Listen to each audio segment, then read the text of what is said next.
welcome to the Keelhauled Podcast. I'm your host, CaptainLogun, and we've got a lot of Sea of Thieves news to cover today, so tie yourselves to the mast and hold fast. Ahoy there, pirates. I hope you yourselves a good week and a good weekend. I know I did.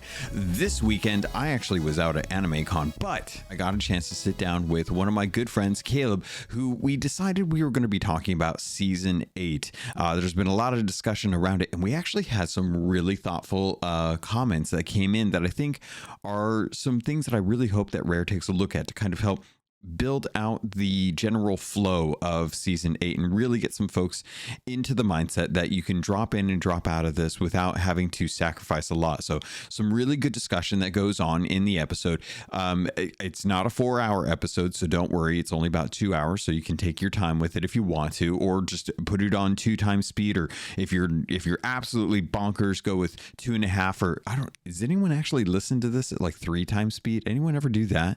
I used to get close, but it's too hard. But there's plenty to talk about in this, so let's get into it. But before I do any of that, I have to thank the patrons, because they are the ones that are supporting this content, the content that you're listening to right now.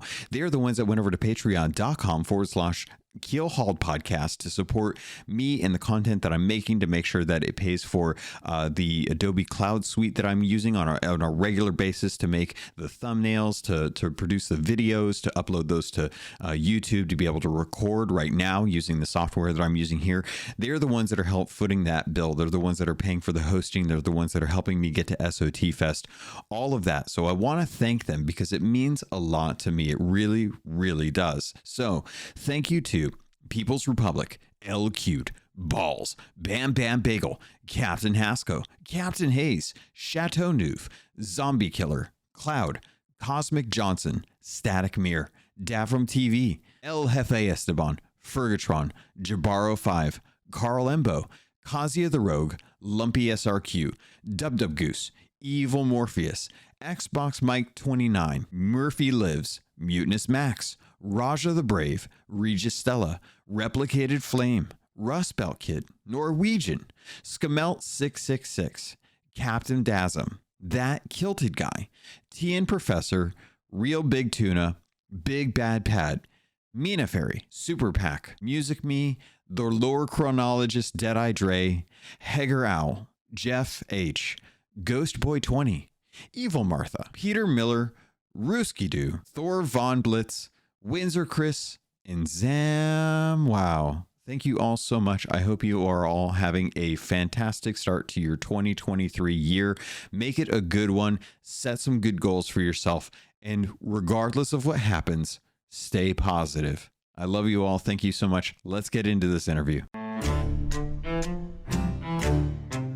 Welcome back to the Keelhauled Podcast. How you been? I've been great. How are you? I am doing pretty good. I feel like I don't really feel like I have like an idea of how I feel lately, but we've been playing some Sea of Thieves. Not a whole lot, but we've been playing some Sea of Thieves together. And it had been a while since you'd come on the show. I know everyone either seems to really love our conversations or hate our conversations, but it's always really interesting to me. I think what they love most is the fact that we always talk about it every time I come on. It's definitely. Meta talk just really gets people going. Yeah, if we don't address it now, when will we address it, really? That's right. If we won't address it every time, when will we? It's true. Like, we can't just ignore the elephant in the room. You know, so Caleb, that reminds me of a little trivia fact. Did you know... Okay. Do you know, I guess is the question, why elephants have red eyes? Wait, elephants actually have red eyes? Yeah, so do you know why?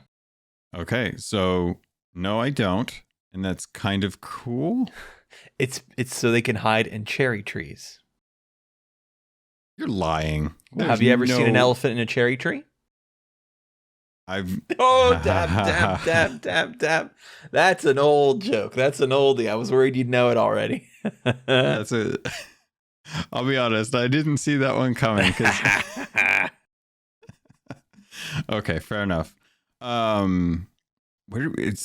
were making tangents on tangents already, but it had been a while since we talked. We've been talking while we play from time to time in general, and there's always seems to be like a something that has always kind of like brought to your attention when you're playing Sea of Thieves. So first off, we're into season 8 now, about, what is that, almost 2 full months now, and there's been a lot of interesting things that have come as a result of season 8. I think like bringing PvP to the forefront of Sea of Thieves has been a very interesting experiment from an outsider's perspective, to kind of see like, how does the community react? How does the dev team react to the community's reaction? What kind of changes could be happening? Is it good content? Is it bad content? But I figured this was a really good opportunity, since season 8 really has been the battle for Sea of Thieves. And given that you didn't really get a good chance to come on, you recorded a really nice kind of soliloquy to the, or I guess epitaph to the arena leaving earlier this year. This is a great opportunity to kind of bring you in so that we can kind of talk about Arena 3.0. Yes. Ooh, what an interesting moniker, Arena 3.0. It is much like that. It's an interesting take on how to do PvP without like constraining it to another mode, I think. Yeah. Which, and I don't know about others, but for me, that was fairly important. This will make people throw their phones. Boy, I'm old. I was going to say they're MP3 players. Boy, you remember using that little thing the size of a freaking thumbtack? It could be like it's like a quarter of a graham cracker. It's the one I had. I didn't even have one. I was so far behind the curve on that mine was like one of those Sony diskette things that you could and their software would only let you put three copies of one song on 3 different discs. Amazing. Like they were limiting, because they were so worried about like copyright protection and stuff. So sure. I was way behind on the thing. I never had an MP3 player until I got an iPhone, which was like maybe like 2000. God, that would have been like 2008. That's how late I was to the party on those. I think what's great is watching technology advance to the point where they used to advertise how many songs you could fit on it. And nowadays, you could fit an almost infinite number of songs. Like you can't measure it that way anymore. That would mean nothing. You can fit every song ever made onto it. Here you go. Well, I was in cross country in high school. I remember running with a CD player and just dealing with the skipping. Oh God, I remember buying CD players based on how many seconds were buffered, so that you could move and know that there's a good chance that you would only get like a little bit of skipping, but it would still be able to, like 12 seconds of buffering for, skip protection and stuff on your CD player. And it was like, oh dang man, I could do whatever I wanted. Kids today will never understand the holster the size of a book that you'd have in your glove box or in your center console that had all the fire music you listened to. Yeah. It's true. If a girl got in your car in high school, that was your chance. What do you put into that CD player? Today, I use my CD player to hold my cell phone. I have a little clippy thing, like, you put on your window or on your dash or an event. Mine goes into the unused CD player. Again, this is how far behind the curve I am on this stuff. When I was growing up, like I had a CD player, but I had a CD player that was just the base Walkman. Like that was it. Mm-hmm. And my car had a cassette tape, and I had to put the cassette tape with the little audio cable that came from it to plug into my CD player. That's how behind the curve I was. I have that in my car now, but my iPhone doesn't have a headphone jack to use it. Yeah, so I'm there. This is a weird way to kind of talk about PvP and Sea of Thieves, though, isn't it? Well, let me tell you something, Logan. People aren't here no one cares about what I have to say about the arena. That's not what this is about. This is about tangents. That's what life. It's the spice of life. What does John Hodgman say? Not variety's the spice of life. Oh gosh darn it, boy! Isn't that the saying? Variety is the spice of life. Yeah, but John Hodgman says something different. Variety. Oh, okay. Oh my gosh. It's going to hurt you to let this go, isn't it? It is. Oh my gosh. It's been a long time since I listened to Judge John Hodgman. Come on. Whatever. Variety's the spice of life. We're moving on. No, specificity is the sole narrative. There's nothing to do with what we're talking about. Anyway, it's a great quote. What is going to make people throw their various Walkmans, MP3 players, and phones across the room is when I tell you, I've never been a big arena guy. I wasn't a huge fan of it. Yeah, let's just let this happen for a second. Oh, you fought so hard. Soak it in. Let it feel good about it. Feel vindicated. Man. So, arena to me, even when I did my little vignette on arena, and just so it's said on this podcast, I don't think it ever was. It was a send up or inspired by Summon and Salt, YouTube's channel. The way I did that, all credit to his sort of formatting.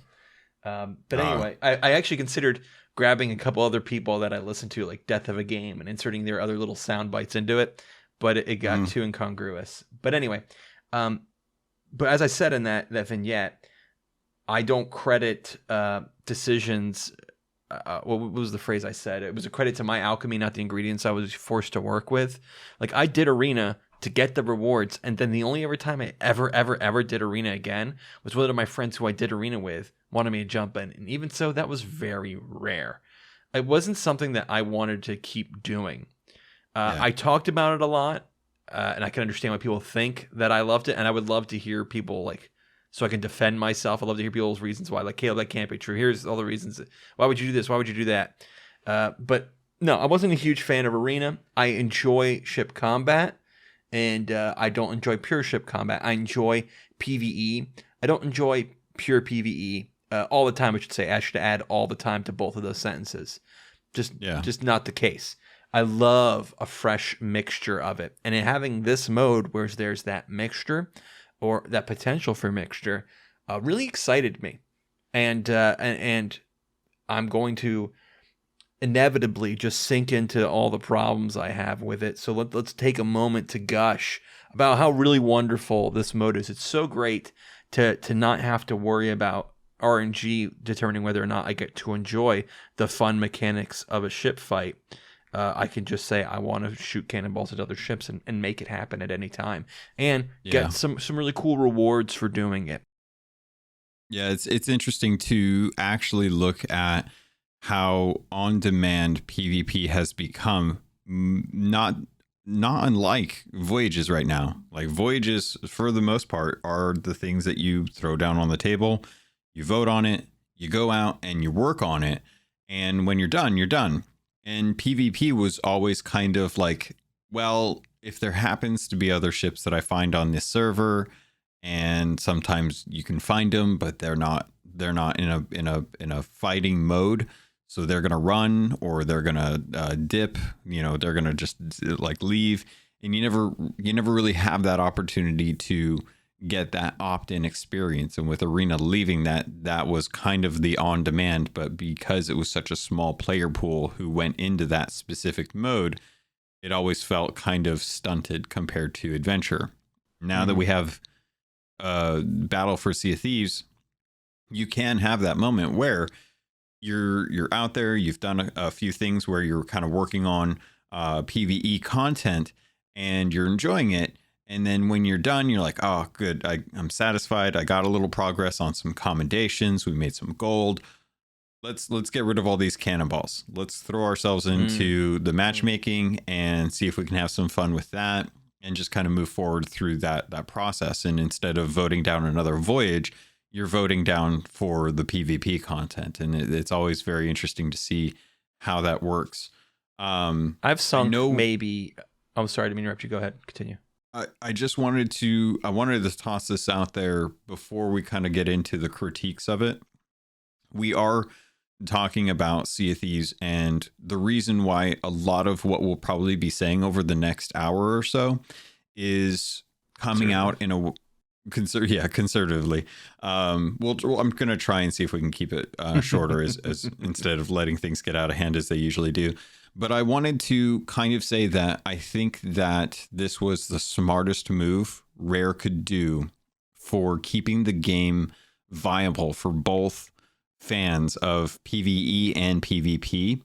I think what we'll say in the interim that is kind of that may come across as more negative is more critique and less negative, because we know that this is a game that is continuously being improved and iterated on, and having some of the raw feedback like this show provides a lot of the time is a good way to kind of pinpoint moments, little epochs throughout the history of Sea of Thieves that kind of showcase this is what it was like now compared to what it is now. So when folks go and listen to old episodes, they'll sit there and be like, wow, I can't believe that's what it used to be like in Sea of Thieves. It's so different now. And I like kind of having this little narrative history of what's going on in the moment with different updates and stuff. So if not to say that everything's recorded this episode a couple weeks earlier, we would have had completely different conversations, because there's been some balance changes, some features that have come in that's really changed the game. It's one of the reasons I wanted to wait, because I knew they were coming from being an insider. So I said I would like to come on after this patch. And what's even crazier is that we know that there are more changes that are actually going to be coming that are going to even change up what we're going to be talking about now. So what you may be listening to in the future, this may not even be as relevant, because Battle for Sea of Thieves could be a completely different beast in the future. So it'll be interesting to kind of look back maybe a year from now and actually see, like, what did they do? What's changed? How has it improved? What, did they end up even sticking with it? That'll be a really interesting conversation, is if this version of Arena doesn't even exist in its own form, and in a year we've got Arena 4.5 or something. You mentioned how at the end of a session you could be like, let me just go dive real quick, see what happens. I have sunk, I think, about 150 ships and been sunken maybe about half that. There you go. And exactly once did I do that, and that was with you. There's always the expectation of how you think things will work and then how they end up working. I usually end up diving and going to do it. Much like other things I do in this game, it's like, oh, okay, I'm going to hyperfixate on getting this thing. I'm hyperfixate on getting my strange adventure, mysterious strangers clothing. Before it was I'm hyperfixating on getting the 50 Legend of the Veils, or whatever the new build rat was before then, etc., etc. Yeah. So I'm not just going about doing other things very often and then dipping in. Or if I did let's go do my merchant ledger. At the end of the session, I'm done. I'd played for 2 hours. I don't need to do more. So I'm actually kind of shocked. I expected way more for me to do that. But it was a delight when we did do that the other day. And we just topped it off with a couple wins at the end, and we dipped, and it was late at night. And I'm like, you want to do another one? Or should we go be good adults? You're like, it's late. We should go to sleep. I'm like, all right, let's turn in. What a great little way to top off the evening. Yeah. It really kind of showcases what you said. It really kind of showcases my mentality when it comes to gaming in general. I'm not a gambler at heart. I don't like the prospect of I don't think anyone likes losing. But I've always tried to kind of make sure that the mental state that I'm in at the end of a play session is one that I'm proud of. So whenever I get one of those moments, like it's a good win, we had a lot of fun, that's not the time to start double downing on that kind of thing. That's the time when you say, you know what, I'm going to take my chips. We're going to leave. We're going to go to bed. We'll wake up in the morning. We'll go see a show, and then we'll come back. We'll play a little bit more. I think that mentality would serve a lot of people very well. Maybe not necessarily double downing, not that it wouldn't, but the idea of, at the end of the play session, I'm the only thing I can control is my attitude, and I'm going to be positive. A guy I played with Arena for, we got our Triumphant Sea Dog together. For those of you who don't know, that meant what was it? It was a lot of wins, 240 wins. 240 wins. I think that was with the PvP. That was for the Pirate Legend. Wow, it's been so long. I don't remember. Let's look it up. It was something like get 200 wins after being a legendary Sea Dog. Something pretty silly. It was It was a lot of wins, especially given that was a time when Arena had 6 other ships involved. So the percentage of winning was a lot lower because you had so many more other crews to contend with in arena, which infinitely made it a lot tougher. And granted, the matches were only 15 minutes, but 15 minutes is a long time when you're trying to eke out a win. Yes. With the sheer number of cannonballs that you can barely get in to get up over the one chest that got turned in at that time. It's one of the drawbacks to, I think, having the shorter time frame that arena had, is whoever got that one chest in, they were pretty much locked in for the win unless they sank. And having that 24 are you talking like as far as like between a galleon versus the sloops? Yes, a galleon, the chest really didn't matter almost at all. Gotcha. But so I looked it up to remind myself, among other things, you needed to play 200 contests and win 100 contests with all the glorious Sea Dog stuff equipped, which you could only get through like winning 200 contests, yada yada yada. The point in that being is completely out of my mind. What the heck we were talking about? We were talking about how tough it was to get those, and how you were playing with someone. Oh yes. Got so the my friend I was Sea playing Dog with, we got that together, so we went through the fire together, and we still play all the time. And we got maybe 50 wins together. We got our 10 streak with the Guardians of Fortune together, and then he started really outpacing me. He's playing with people like Mino, who you've mentioned on the show before, which, by the way, I played with before. I've entered contests with Mino, but as he really pursued, I don't know what you call it professionally, but just getting really good at the game. I mean, I haven't got a message from him in a long time, and I messaged him and he didn't respond. I'm old potatoes. It happens. It's just what happens sometimes. It's okay. It kind of hurts. I wish I could keep every friend I have. But that's life, and that's something everyone's got to learn to deal with. But anyway, so he played with Mino. He plays with a lot of like really good people, old NAL guys. And so he was just getting phenomenal. So when we would queue together, we would get people that would wreck me. And, he's essentially working with the handicap. So we kept losing and losing and losing. And to him, winning was the joy, and losing made him upset. And so nowadays we just don't do PvE together. We'll do PvP together. And, I mean the other way around? Bad at the end of a session because I'm like, oh, at the end of this, he would rage quit and I'd feel bad. I feel like, is he mad at me? And this is just the nature of a competitive mode now, and it's something that we got little tastes of.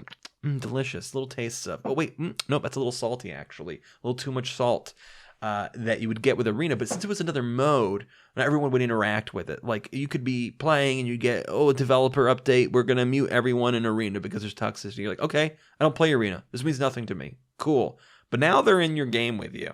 So you'll actually experience these people who there's competitiveness brings things from every competitive game.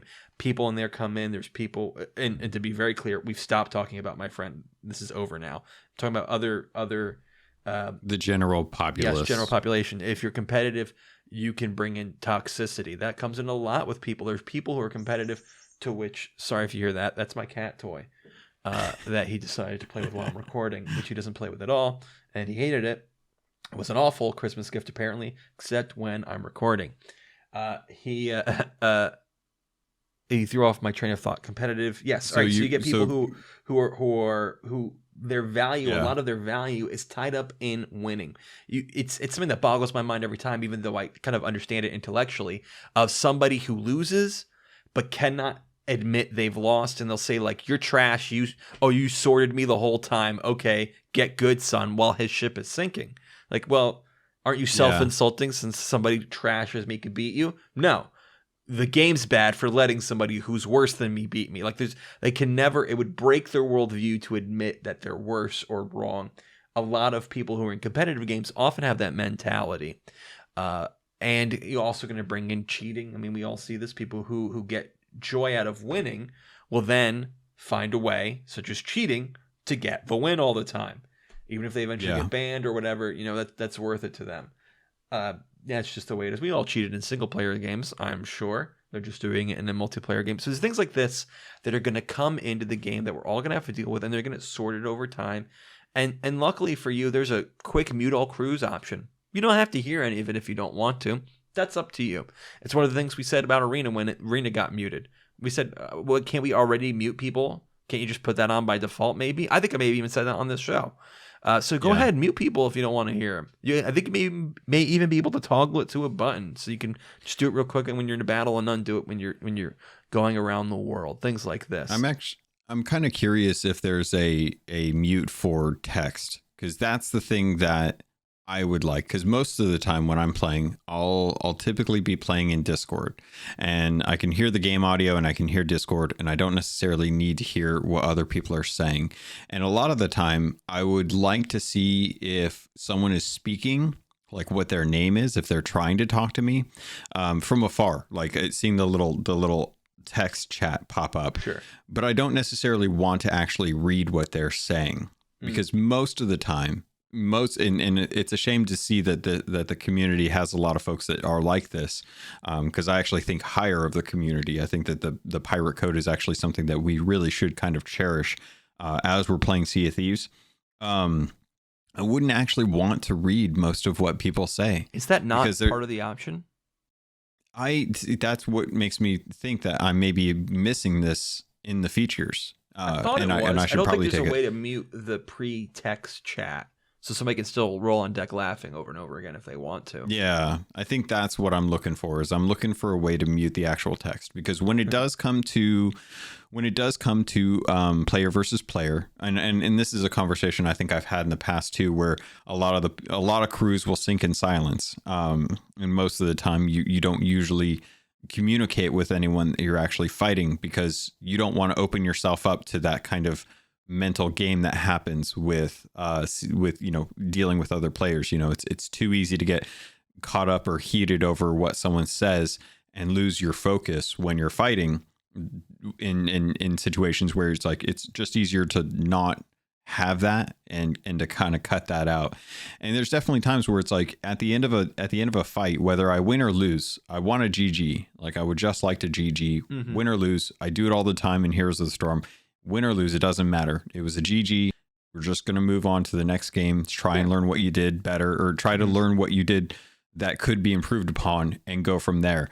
And one of the things that always irks me is that that's not the mentality that most people have.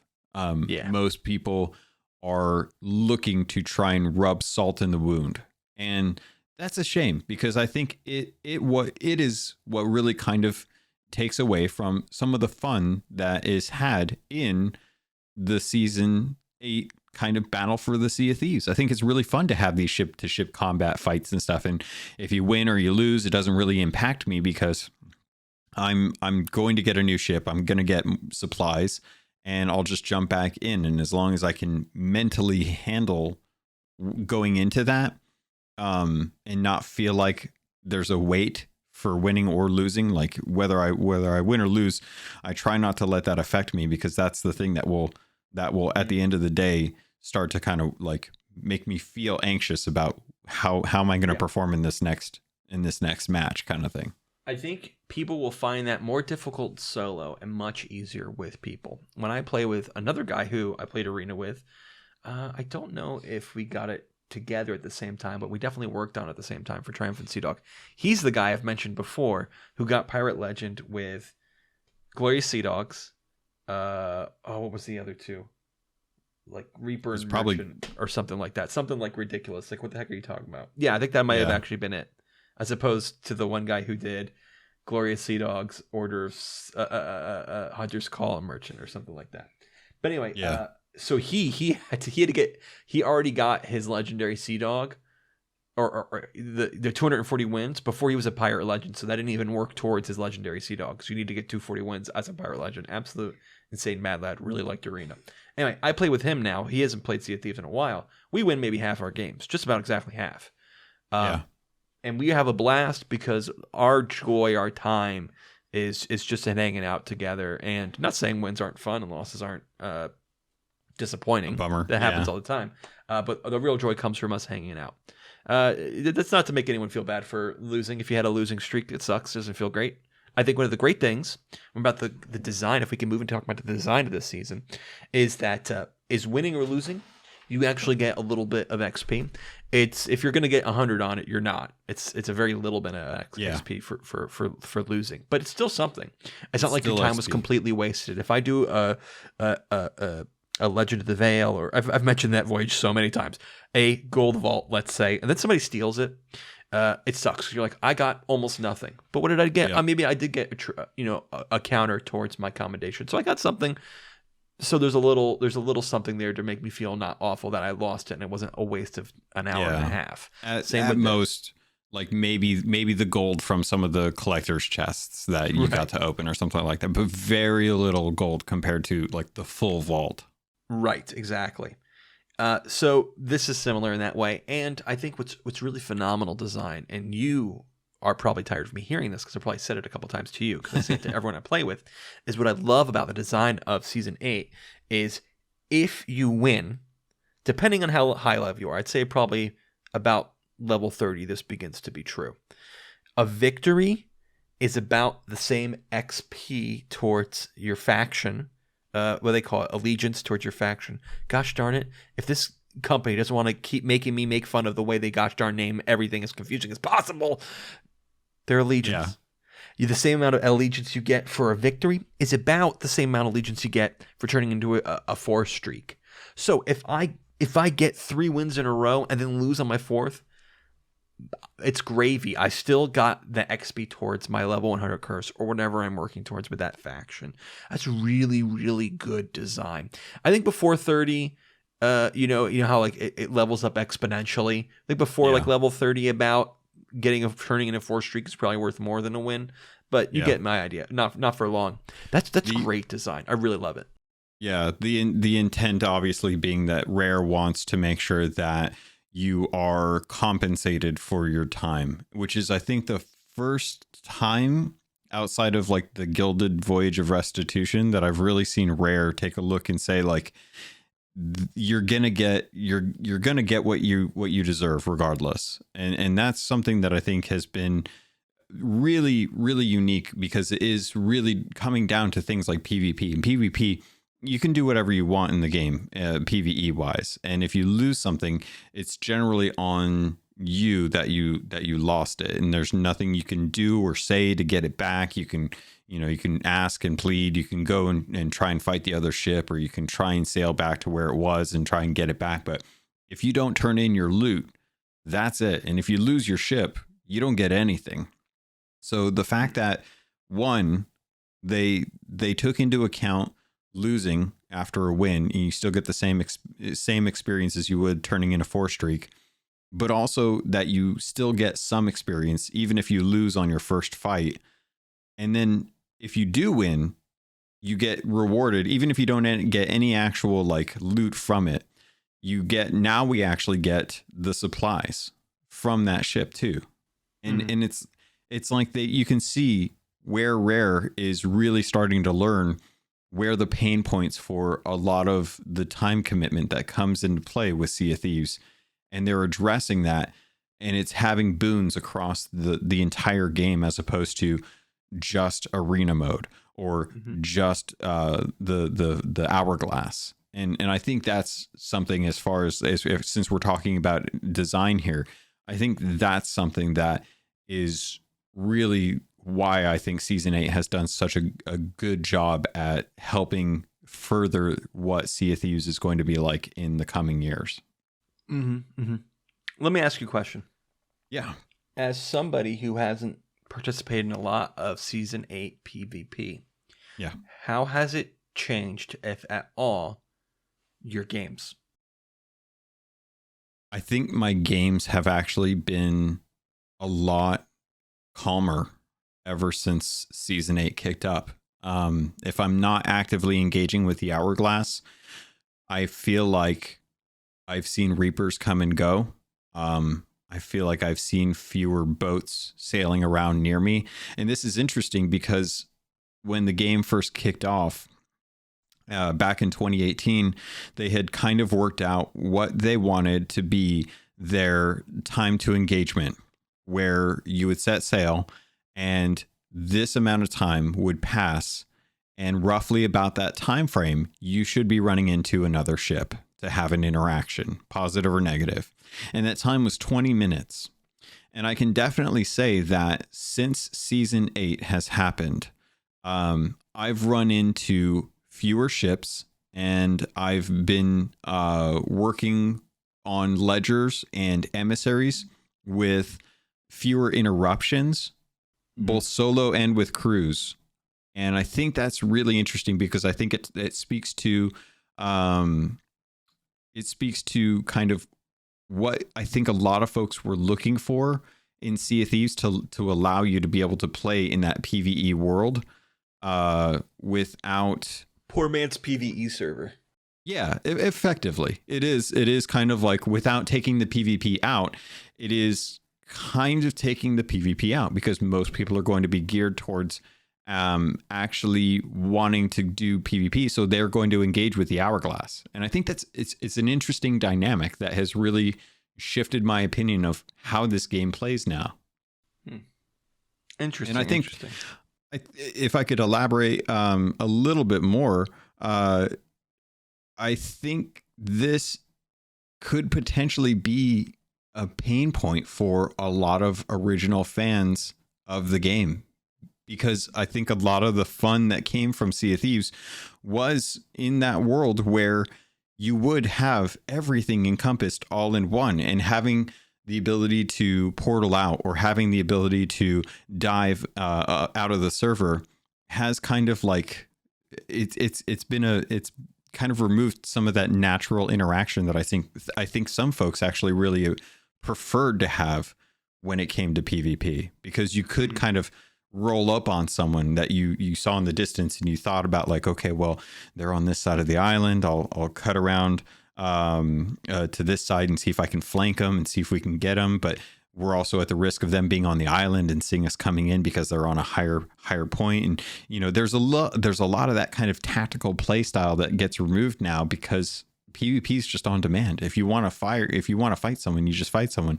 Even if you don't want to engage with someone, you can still portal out of a system or out of a server. Well, Logan, we're 36 minutes into our recording, and I have crossed off exactly one of my notes. So we're really making time. That's good. We're going to get awesome. That hour you're talking about. Something that was brought up almost immediately is, what the heck do we call this? What do you call engaging in Season 8 PvP? Do you call it Season 8 PvP? Do you call it hourglass fights? What the heck do you call it? I think it should just be, you know, Battle for Sea of Thieves or PvP. Or honestly, I feel like voting on the war map is voting on the hourglass is probably the main thing that I would probably say. Like, if we're gonna go do something, let's go jump on Sea of Thieves and we'll vote on the hourglass. That's probably what I would. That's awful. I'm not saying that whole thing. If I wanted to say, hey, let's jump in real quick, you want to do hourglass? Is usually what I've been saying, and it's clunky, and we need to, as a community, band together and find a word we can all use, or two words, a small phrase that we can understand this, so that we don't have this issue anymore. I hate it. It's the worst. How about smashing pumpkins? No. Okay. That's a band. It is a band, but you know what? When you want to be violent, you go smash pumpkins. Well, we're going to start just naming things after bands. All of a sudden, we're going to start naming royalty after Queen. Like, how far does this go, Logan? I mean, you know, the next update could take us to Nirvana. All right, moving swiftly on before we get before we get a Nickelback reference in here. DMCA'd for naming bands. Who knows what could happen in this world of 2023? But what was your next topic? What was your next item? Something when I look at the design of Season 8, something that I was very excited for before I got my hands on it was the idea to be able to sail normally and get invaded and fight off. For me, as somebody who didn't like Arena very much, that was perfect for me. That's what I wanted, just a little sprinkling of PvP into my game. And it was very exciting. Now that I've gotten my hands on it in practice, it kind of seems untenable for me. If I lose that battle, everything I work towards is gone. I lose all my the voyage I'm on, any voyages that were in my inventory, bottle quests, grade 5 voyages, whatever I had on my table. It's all gone. And that really, really hurts. And I only did it a couple times where I was just trying to get, doing PvE open to invasion. And I quickly stopped because it just sucked. I think I lost 2 Legend of the Veils with it, to mention that voyage yet again. Listen, you're working towards getting your 50. You got to do a lot of them, okay, boys? So I got my 50. I'm not doing to the 100, at least not at this time, so you don't have to hear about it anymore. But I got to get to 100. You're going to do the 100? I got to get to 100. That's one of my goals. It's not a bad story. Maybe I'll join you. Every time you do one, you just invite me in. I'll dip in real quick, help you out. But you mean whenever I get done with it and I'm about to turn in, or I'm just about to finish it? Listen, I've done that to people. I'm like, hey, I'm about to turn in this or that, and I've got a spot open. Jump in if you want, but I'll be happy to do the whole thing with you. That's true. But where I was going with this was, I think a tweak would be necessary for me to continue to use this content. Like Arena, I expect for Season 8, me to drop off when the rewards dry up. When I get my level 200 in both factions and have done the accommodations that require the curses to unlock a certain cosmetics. Probably specifically for the Reaper's Bones, because I care very little for the recolored Athena set. Everyone's been wanting it since the color was leaked long ago, and I thought the white one was cool, but I thought the green one wasn't changed enough, and I still feel that way. And I have very little interest in getting that, and that requires the accommodations that require you to use the Ghost Curse on them. So probably just getting to level 200 for the Athena, and then 200 for the what are the Reaper's Bones called? We'll just call them. Look at that, more name confusion, huh? Who could have seen that coming? It's probably where I'll be done with it until maybe more rewards come out, but who knows if that happens. It would be really unique, right? If I kind of want to pause on that. Do you think that, given that there's so many levels between 200 and 1,000, right, that in future updates, Rare was anticipating to add additional rewards between like 300 to 500 for the next 200 levels? It would be shocking if we didn't at least get that for Reaper. Reaper has very few compared to Athena. Everyone said it. They also just have very few compared to anything. Like getting the Reaper, any sort of Reaper themed cosmetics, you don't get through the Servants of the Flame. You get just skeleton stuff, and the skeleton stuff is completely hindered by the fact that you can't wear all the cosmetics you've earned up to this point.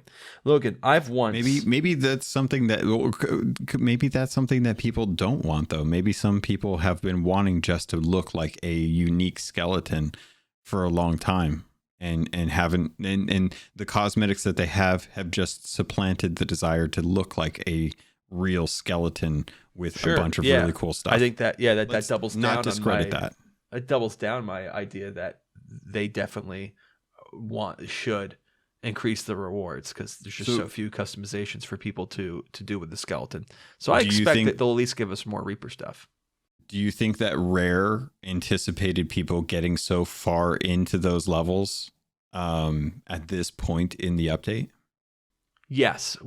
I only know of Mino. There's not a lot of people that have gotten 1,000. I think it's exactly what they expected. I've seen a fair few on Twitter. You can never make balance changes based on somebody that plays your game like a job. You can't do it. If you do it, you're going to leave everyone into the dust. Yeah, there's literally zero issue with a guy getting the top tier reward a month after release, and the other 99.9% of your players, as intended, having to work longer to get there. Yeah. If anyone sees an issue with that, I would want to hear them. It'd be an interesting, it'd be an interesting conversation for sure. I will say that. To kind of like tack on to the don't balance your game around the person who plays it like a job, do consult those people, because they probably know more about the game than most of the people that are actually building the game, unless they're the actual testers. And I'd say I've seen game design make me stop playing the game or have less joy of playing the game because you listen to those people too much. To not definitely stir the pot. I don't know if I'll name the games, but it has happened. Heroes of the Storm and even World of Warcraft have had those issues where raids have been balanced based on race to world first, or pro play has dictated the balance changes for the meta in Heroes for MOBAs and stuff. And there's and when you look at something like World of Warcraft that has a shockingly huge player base, you can do that in a way that you make some things that will only affect those high tier players that normal tier players wouldn't really matter much, like a special version of the dungeon that I don't know if this is the case. I'm making this up. Special version of the dungeon that's extremely difficult and that only people who are in part of these like high guilds would ever do. I don't think the level of people who play Sea of Thieves like a job is high enough for you to sort of put time in to have those two different things. And I think what they have done is about the best you can possibly expect from it. That's what I would do, and I think it's fine. But what it does lead me to say is this: we've projected off to two things that I wanted to say from this point. So excuse me if it sounds like we're going back a step. Can we combine them? Can we merge them somehow? I'll do my best. Okay. One thing, I've never been more upset than it surpasses. I think period. I've never been more upset. Period. It surpasses when I got the Davy Jones costume without looking like Davy Jones. The fact that you can't use your cosmetics with the skeleton curse, feel like a slap in the face. All the stuff I've earned, all the possibilities. I mean, how many pictures have you seen of people meme dunking on them? Like, here's what I expected. Here's what I got. I wanted to look like the cursed captain in the tall tale, and instead I have a bucket on my head. Like this sort of thing. It is, of course, I'm not saying what they have designed isn't cool looking. A lot of it is. I really like the putting the starfish on my face. The crab thing, while not my style, is really unique. A lot of it's pretty cool. But the fact that I can't just look like an undead pirate is a big shame. I think also maybe this is another reason why I expect to see more Servants of the Flame cosmetics over time. You can roleplay as a gold skeleton. You can roleplay as a plant skeleton. You can't really roleplay as a shadow skeleton. And even the plant skeleton's just kind of a green color on your bones. So I expect more to look more like the things we've encountered in the world. That just makes sense to me. I have to address this because it's vegans, metalheads, and goths for the skeleton types. Oh, my favorite was to hear him being called salads. Salad skeletons is a very good one as well too. I will accept salad skeletons. Anyway, so I'm not saying I can hold these two things, these two truths to be self-evident. That those things look cool that we have, but also it's shocking and saddening that I can't use my normal cosmetics with it. I wish they would tell us why. I wish we could talk about it, but we're talking to brick walls, so there's really no chance. I think I can have some conjecture on this. I feel like the reason for it comes down to the reason why we have costumes as opposed to costumes that can be edited with different pieces. Like it is essentially reskinning your character with something that is like you can kind of do the whole thing. You can change parts of the skeleton curse, but you can't change the fact that you will be a skeleton whilst wearing the skeleton curse. Like you can't be part skeleton. And I wonder if that's a technology limit or something that is actually a regulation limit, because I know that in certain countries, things like undead or zombies and stuff have to look a certain way and can't be. There's too late for that. The main enemy have been skeletons for the vast majority of this game's life. I think skeletons are fine, but I think it's like bones being exposed through flesh. You made me think, why this game does do like Chinese New Year stuff. This game can't be live in China, can it? Even Fortnite has to like redo their skeleton boys. I think it can, but I think it's because they are purely skeletons, flesh. Interesting. I think that's the caveat to, and I'm not a lawyer, and I'm speaking purely off of anecdotes that I've talked to people about for other games and stuff like that. But that's how I think you're able to get around that. But regardless, it is interesting that you can't. It sucks. I would. And I think there's a world in which we can live together harmoniously, where you can have unique features, where you can have a gold bar in your chest or all these different cosmetics. Oh yeah. And also be able to wear your clothes and pick between the two, even if not two at the same time. You have to choose whether you do one or the other, or being able to do both at the same time. All that'd be wonderful. But the point is, it's really, it sucks that they're completely silent on the issue, and that they did I guess this I expected, the whole PR thing of we're so excited that you make a negative seem like a positive, like, oh, it allows us to do these things, so that you don't say, hey guys, you can't do this. Positive, phrasing it in a positive way instead of a negative way. I guess we all should have expected that. Yeah, but I think and to kind of think about like from their perspective, I can imagine that not having the thing or having the thing in a limited form is still better than not having the thing, period. Sure. Like I would love to have a skeleton Logan, have curse. You noticed how much you've had to say that a la defending Rare? Well, no, because I'm not. I mean, if I given the choice, if I could have a skeleton curse, I would have a skeleton curse that I did in my mind, but I'm not making the game, so I can't lay claim to what I think the game should have. I can say what I would like to have and see if that would be the case, but if that's not technically achievable, I have no knowledge of how achievable that kind of a thing is. How could we know? They won't talk to us. I wish they would talk to us. I wish we could have a conversation about it. It sucks. It's the worst thing that's ever happened to anyone, and I hate it. One of the things that I try to do is try to get the Rare devs for this kind of content on the show so we can have that dialogue. So that's one of the things that I could reach out and see if I could have those kind of dialogues with Logan, them. What I'm trying to say is, Rare, fight me. You are trying to be combative on purpose. Fight me. You know what I would love to... I'll dab right on you. I would love to actually see. I will crab dab the entire recording. Don't think I won't. All right, actually, I can't. I have a torn rotator cuff. I'm trying to agree with you here. On this, because there's something that I've been thinking like would be really awesome to see, and I don't know how feasible this is, but I would love to be able to have a skeleton curse where when you equip the sword is actually kind of molded to the bone, like it's kind of grafted on there. I said that would be neat. Yes. So that's where I see, like, those are the kind of things that I think if I were making the game, that would be the technical achievement that I would push for, to see if that was something that's possible. And I can see that getting rejected, because I could see people working out a way to, if they can break emotes, I can only imagine, they'd be able to like break the UI so that it tricks it into thinking that you still have your sword even though you have two guns out. So now you've got like two guns and a sword. Like, I could already see the community figuring out a way to break it. So I would say that as much as I would love to have even just like simple cosmetics that I have in my clothing chest right now on a skeleton curse, if that were possible, I think they would have done it from the get-go. I would love for them to tell us why it's not possible. I'm sure it would be a very boring. Would take too long. Like, it would be a very boring technical conversation. I mean, even if we can continue. Even if they say, let's say this, they say, oh, it's a technical limitation. It requires a lot of dev time. Then I have a counter for that, which is fight me. No, the counter. The counter is. See, that's why they don't talk, because they know. The counter. No, I'm just referencing me saying fight me. It's a meme. I know you're everyone. We all love it. That's the case. Fight me, Falcor. It's a meme. What I'm saying is that's how people are, though.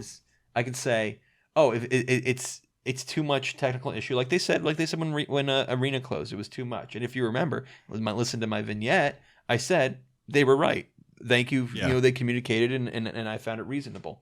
But if they say too much technical time, which I would say something to the point of, oh, you told me on one of your latest streams, or I forget exactly where, that you now have the biggest team you've ever had working on Sea of Thieves, and you're telling me that you think it's a bad allocation of resources to move some people to make sure that that literally one of the only rewards for playing your game, in-game cosmetics, that's not valuable enough for you to allow us to use those with the curse we earned, the curse that we've all been asking for since day one. You don't think that's a good allocation of resources?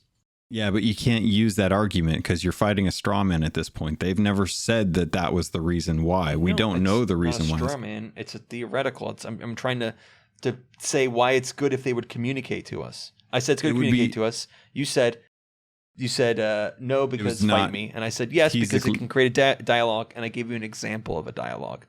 True, but like we don't know the reasons, so it could be time, it could be technology, it could just be it could be a combination of two. Most likely, it's probably a combination of two. That's why correct. And all I'm saying is, I would love to know what it is so we can have a dialogue about it.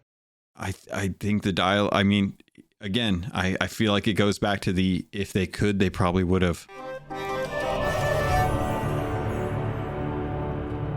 Ahoy there, pirates. This is the ad for this episode, and I did want to let you know if you wanted to avoid these and just get a regular filler, you can head over to the Patreon. There's a special feed just for patrons that get the ad-free version. If you want to keep listening, though, I can't say I blame you, because this week I want to let you know about Loot Crate and getting 15% off of most crates and crate subscriptions when you use the link and code RobotsRadio in the show notes. Also, you can head over to audiobooks.com, get your first 3 audiobooks for free, and that can include any 2 VIP books, or use the affiliate link for Green Man Gaming. If you're a PC gamer or you'd like to save money on games, it's one of the benefits of being a PC gamer. Head over to Green Man Gaming. You can get codes for Steam, Epic, any of the different stores that they have deals going on. They have deals going on all the time, and if you plan on buying there, please consider using our affiliate link. All of that goes straight to me through the network. Thank you all so much for everything that you do to support this podcast. It means the world to me, and I continue to try and improve the quality and the content for you. With that, pirates, let's get back to the show.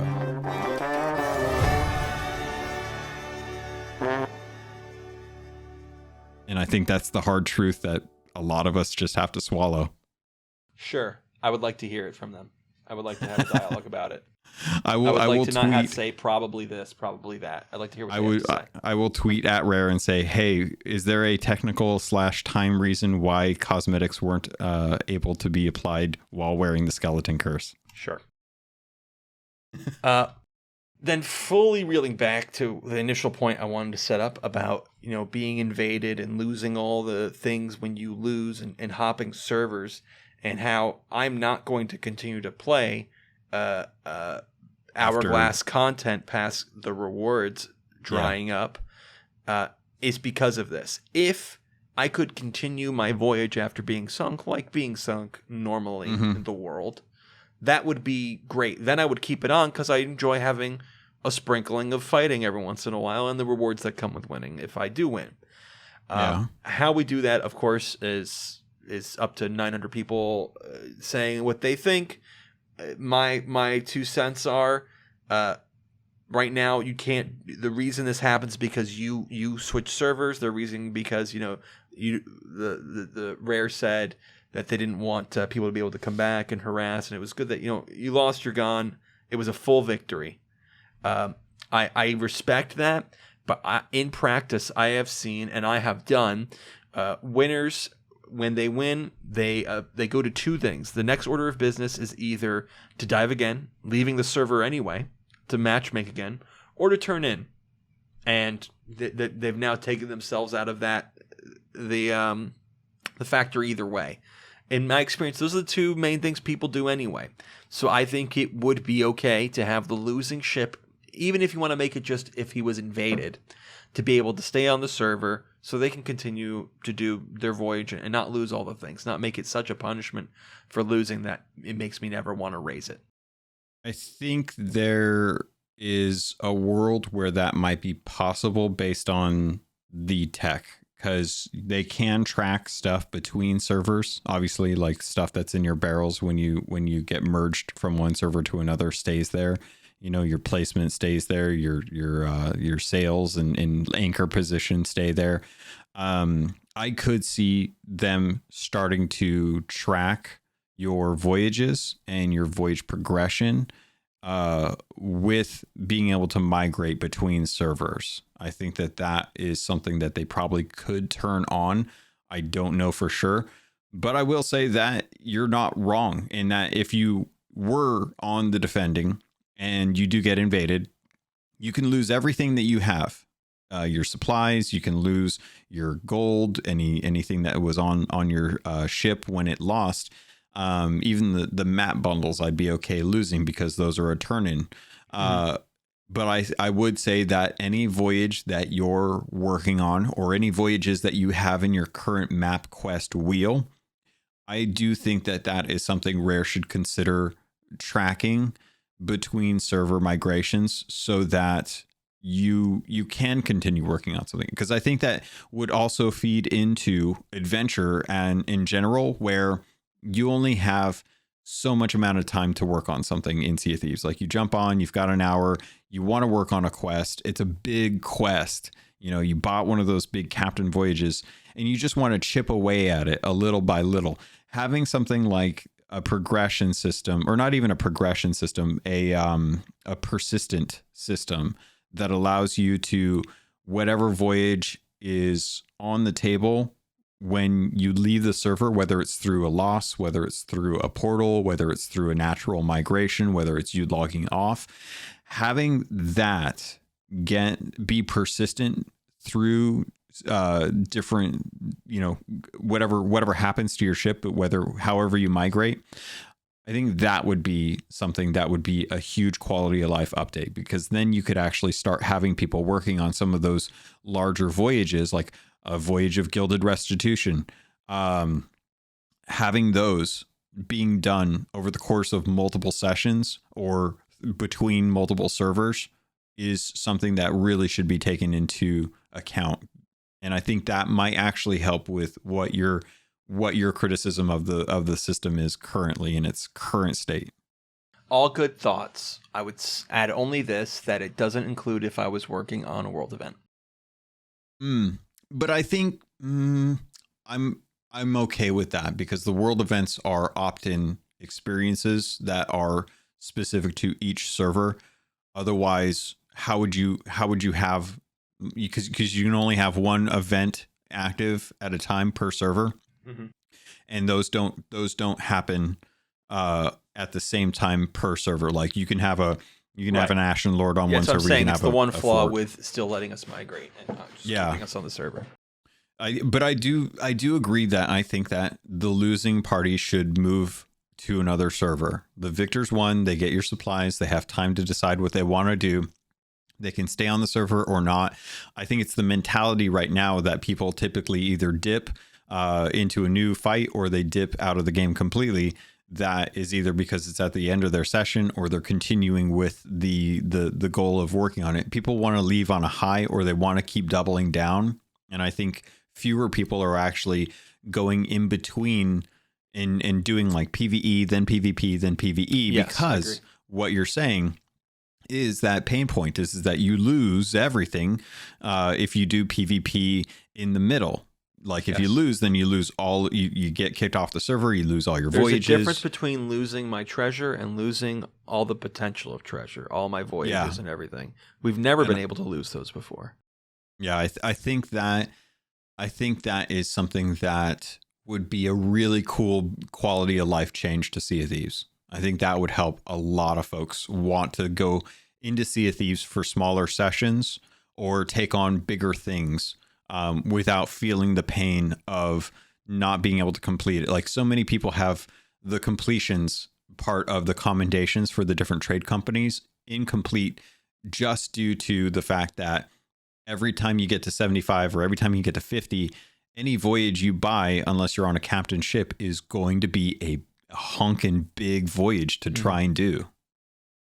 And it's a shame disincentivizing people to be doing these PvE contents, because some of the most interesting battles can happen when you're in the middle of a world event, or, like I said, when I was doing Legend of the Veil, I was at the last section with the fort shooting cannonballs at both of us. It was very exciting. Or being in a storm. You know, all these things just aren't happening with the two players matchmaking together. It's very what's the word? It's a very not whitewashed. It's just a very clinical, safe environment, same experience. Not that it doesn't have randomness. I mean, if you've ever played a game, like I've played Hearthstone as my touch point, but any card game, one of the reasons randomness is so intrinsic into every card game you've ever played is because it allows replayability. If the cards are all the same in your deck, and you always draw them in the same order, that's boring. You're going to play a few and you're going to be done. But if it depends on what I draw, and the card effect has random effects and does different things, that is intrinsic in a lot of games, not just card games, into replayability. So there is something nice about, even during normal invasions, you might come up in the fog. You might come up and there's a cannon, a keg in one of the barrels near you. I don't know how true that is anymore, since I think they displace where those supplies are no longer in the middle. But the point is, there's still a little bit of randomness, and to have more randomness because people are engaging in PvE when they get invaded is I think a real way to increase the longevity of this game mode.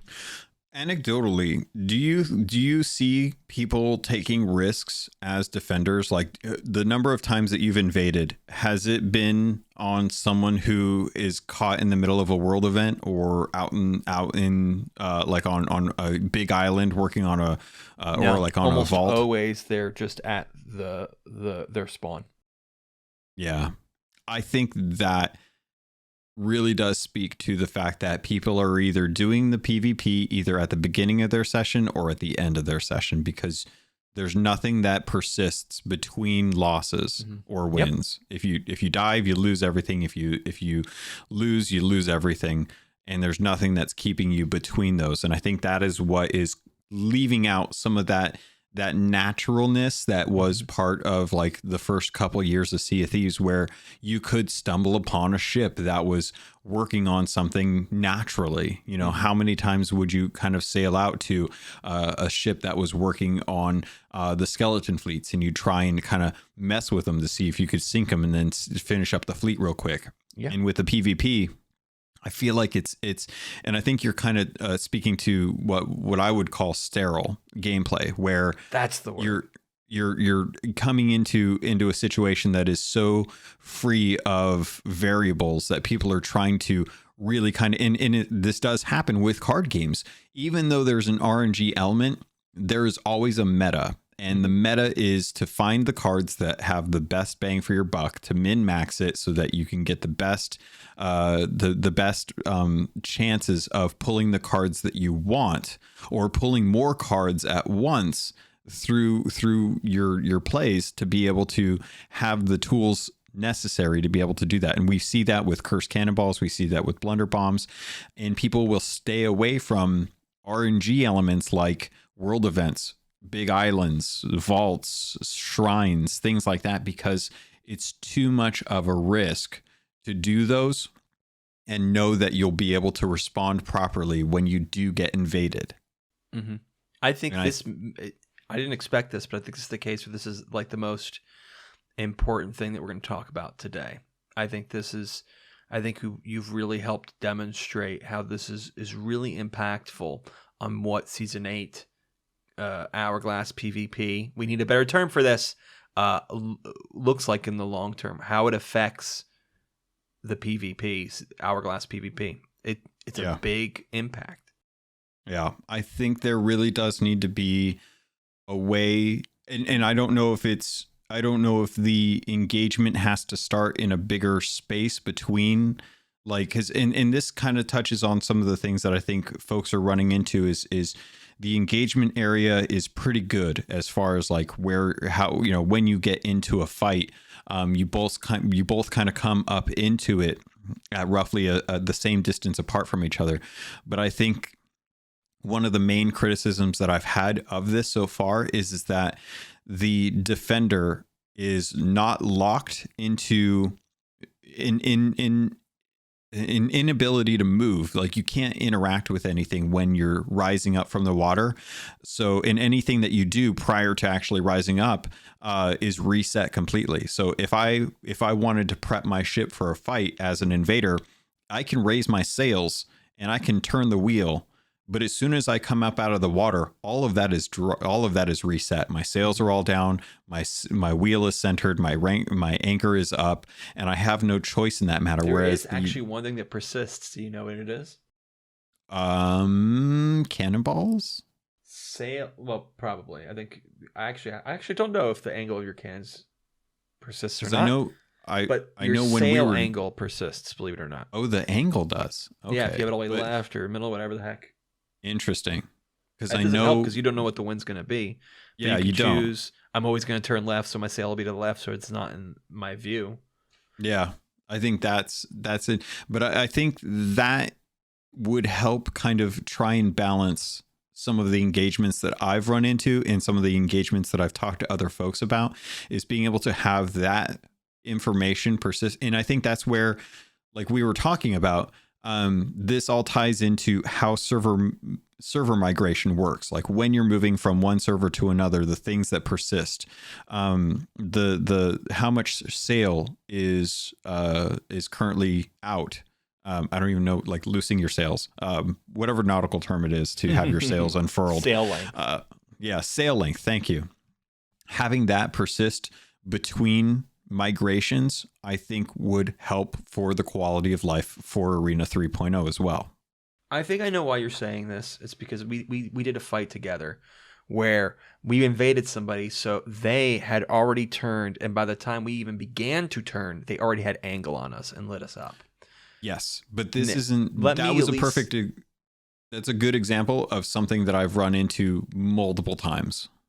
I'm shocked to hear that. So my theory was going to be that, that was the only time you ran into it, but you've done few dives, so it's become a good portion of your encounters. I could tell you in the 150 or so ships I've sunk, plus whatever I've been sunk, that's the first time I ever encountered that.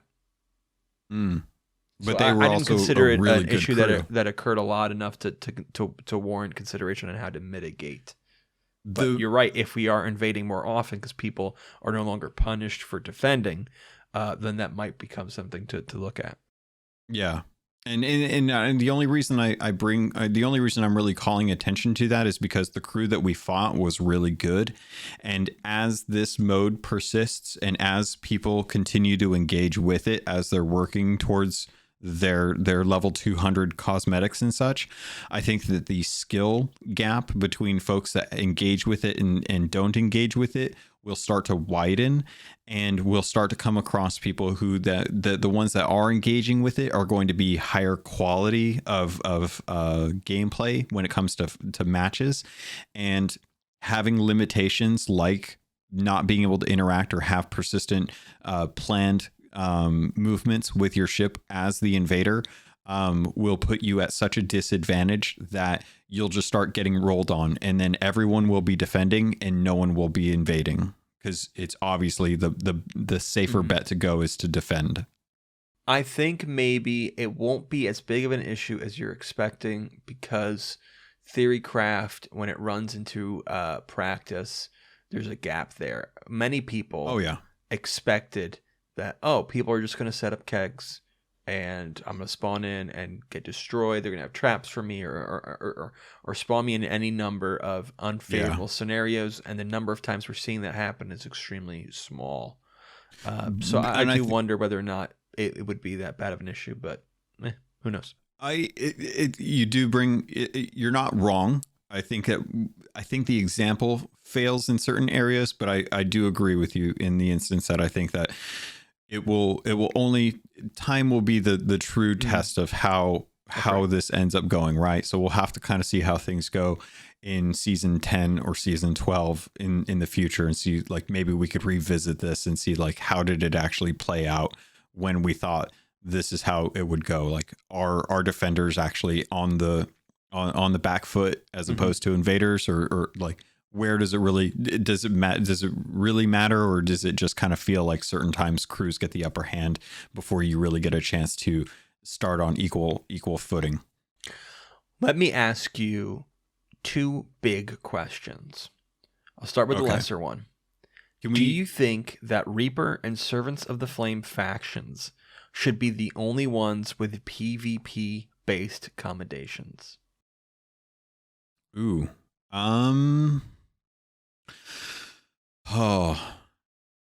I think Merchant has an opportunity to expand upon their content as far as it being just purely PvE right now. I think Gold Hoarder is pretty clear. They go looking for treasure. I think Actually, that there's to interrupt definitely... you real quick, just to provide accurate information, you made me think a merchant has accommodation about turning in stolen commodities. And aside from the bilge rats, I don't think there's enough. And then obviously Reaper and Athena, and just Reaper. There's no one else that has accommodations based on stealing. Funny enough, merchant does. Yeah, but I think that's because of the nature of merchant and how they, because if you look at like what merchant really is capitalizing on profitability of resources, whereas gold hoarder is, wow, this is a really bad way to really kind of explain this, but gold hoarder effectively is as well, but their mindset is purely on gold, not necessarily like how you get it, but if it's gold. Order of Souls is obviously going out to get skeletons, which is a purely PvE thing. You can't fight other people dressed as skeletons and get Order of Souls credit. Maybe that could be a way into that. Like maybe, other pirates as a skeleton curse could be a way to actually do that. But I think merchant really, because it comes down to supplies and resources as the actual like thing that gets you gold, has better opportunity for PvP commendations. Mm-hmm. Okay, interesting. Well, speaking of commendations, we have seen, if we remember, for some reason we're talking a lot about my Athena vignette, but in that I did mention how Arena did, in my opinion, commendations right that still other companies struggle with. And these new factions are taking some cues from Arena, where I know where you're going. Where there's a set of accommodations that you can do right off the bat, and then there's a set of accommodations that require you to progress a certain way through the faction first, namely get the curse and then do these things with the curse equipped. With the curse on. So that was an interesting thing to take from Arena.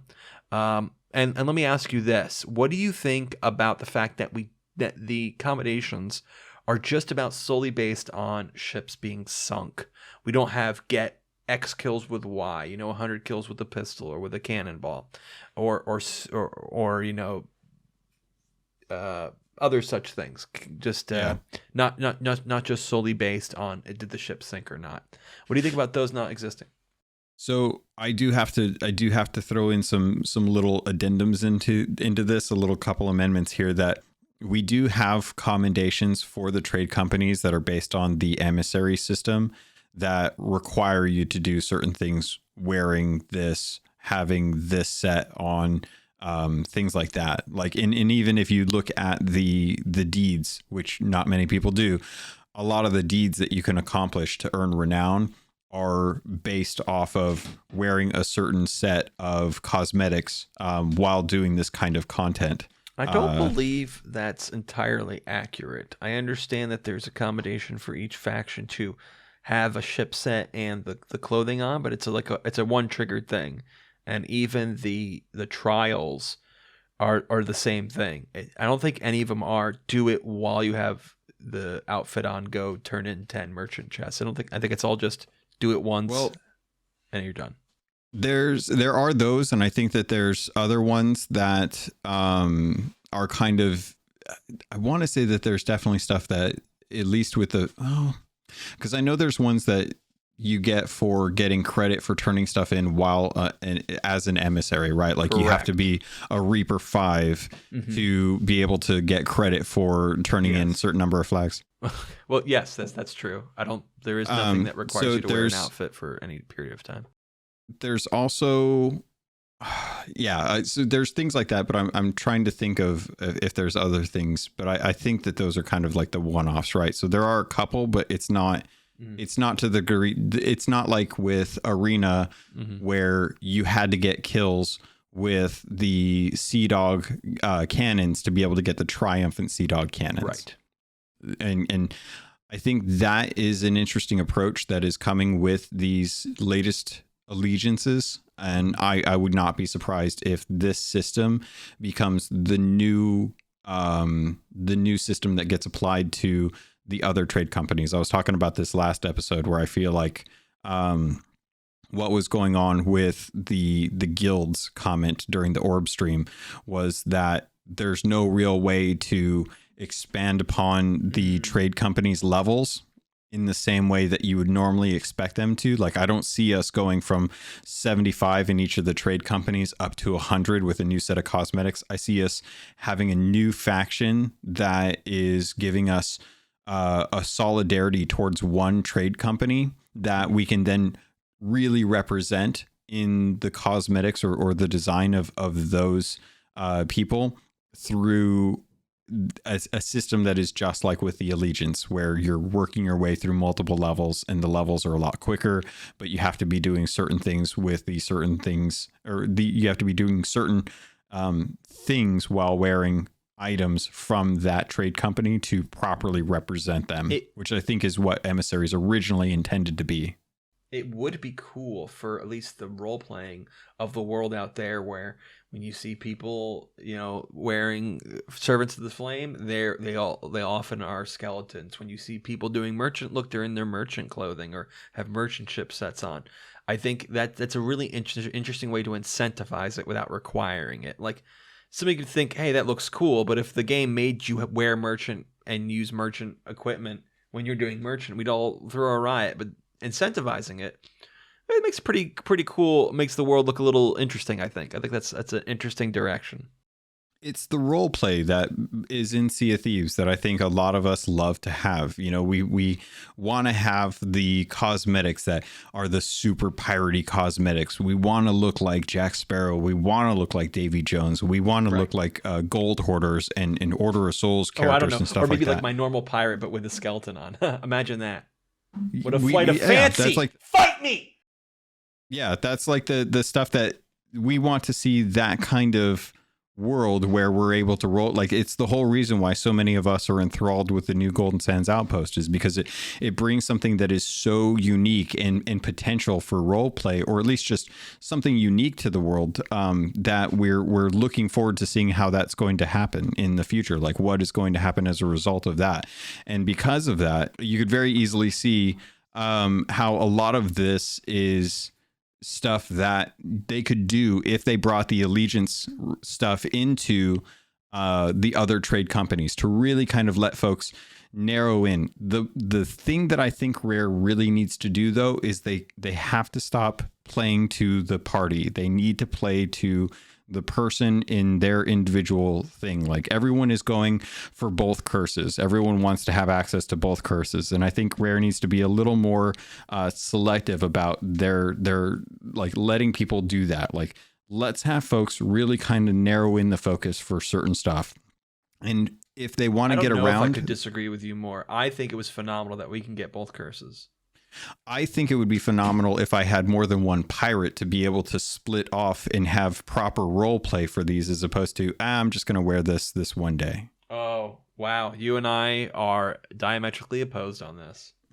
And that's fine. That's fine. Because I think your mindset is the one that Rare will continue to push through, because they want to have everyone given the opportunity to really kind of, what's it called? And this is, I think, where we see a little bit of this kind of teasing in, like my idea kind of teasing in, because the milestones are a perfect example of, you start to see where you really spend your game time, and you start to level up those milestones in a way that really reflects what your play style is. And as a result, you get better rewards for how dedicated you are to that play style. Mm-hmm. It's the reason why we have the level 1000 curses, right? It's because you're seeing the people that are really dedicating the time to being an Athena person or a Reaper person, and those are the rewards that you can point to and be like, that person has dedicated more time to that than anything else.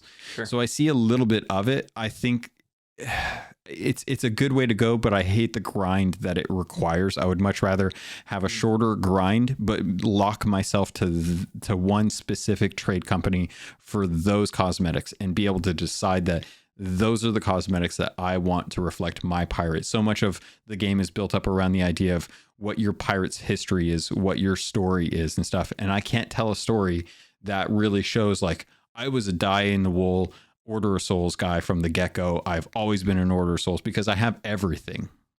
Which grind is tougher or harder or longer? Getting a level 100 curse or getting the Gold Hoarder curse? I think it depends on what your skill base is, because I see people who are really good at PvP thinking, I never want to get the gold curse because I can't stand going through all those tall tales 5 times. But I could also see the opposite, where the gold curse was easy because I love doing those tall tales, but I hate dealing with other people in PvP.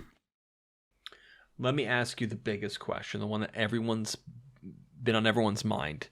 What do you think about 2 highly anticipated, long-desired, lore-rich curses being locked behind exclusively PvP-based rewards? Up until about 2 weeks ago, I would have told you that I was not a fan, because I want to see the lore. I want to be able to experience the lore of the game holistically. It's why I worked so hard to try and go and complete everything that I needed to do to get to the ending of the first mystery, which is still in the game, by the way, people.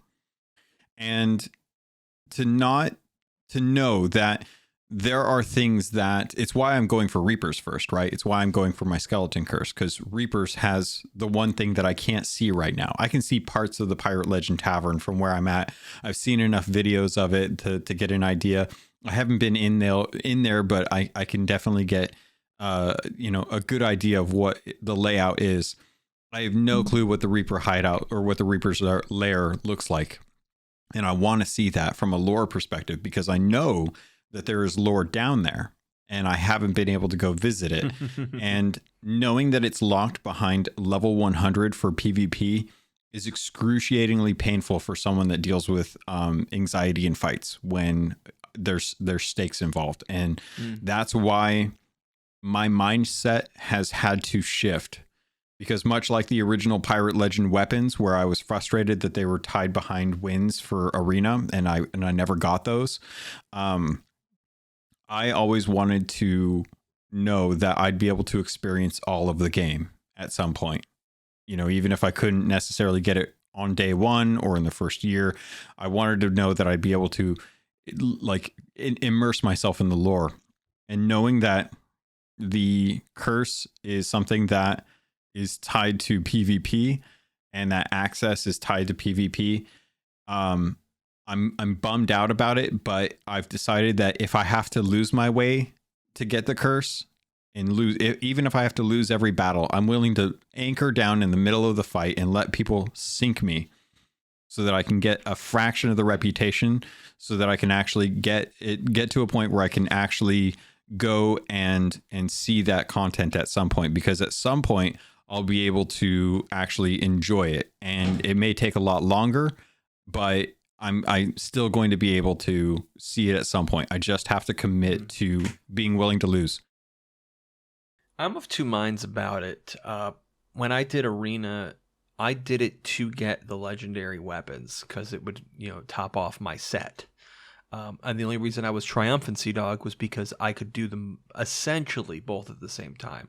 I think when I got my legendary Sea Dog and the weapons, I was like, maybe 10 wins away from getting triumphant.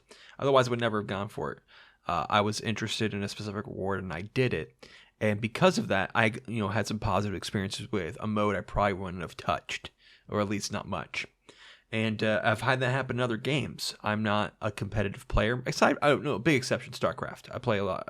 I enjoy StarCraft a lot. Even so, I've been playing a lot of the co-op mode this past couple years over the versus mode, but neither here nor there.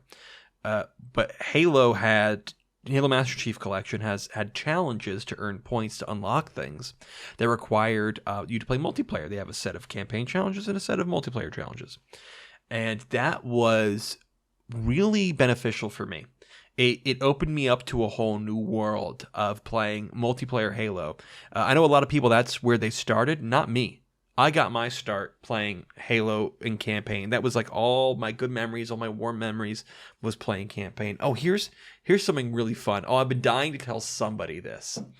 When I was younger, I could only play Halo by being at other people's houses. Like, this is the way I experienced Donkey Kong Country for the majority of my life, or my childhood.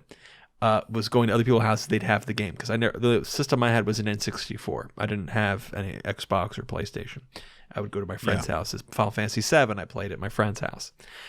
So I go there and I would play campaign, because I don't know, I just didn't enjoy the multiplayer as much, or I'm just always been a solo kind of guy. Very often I play solo games, and when I was in Jersey, I recently moved to New York, but for the past year, I was in Jersey, and I would go to my cousin's house when I was a kid, which was my grandfather's house. He lived there, and in his room he had his Xbox set up for Halo 2.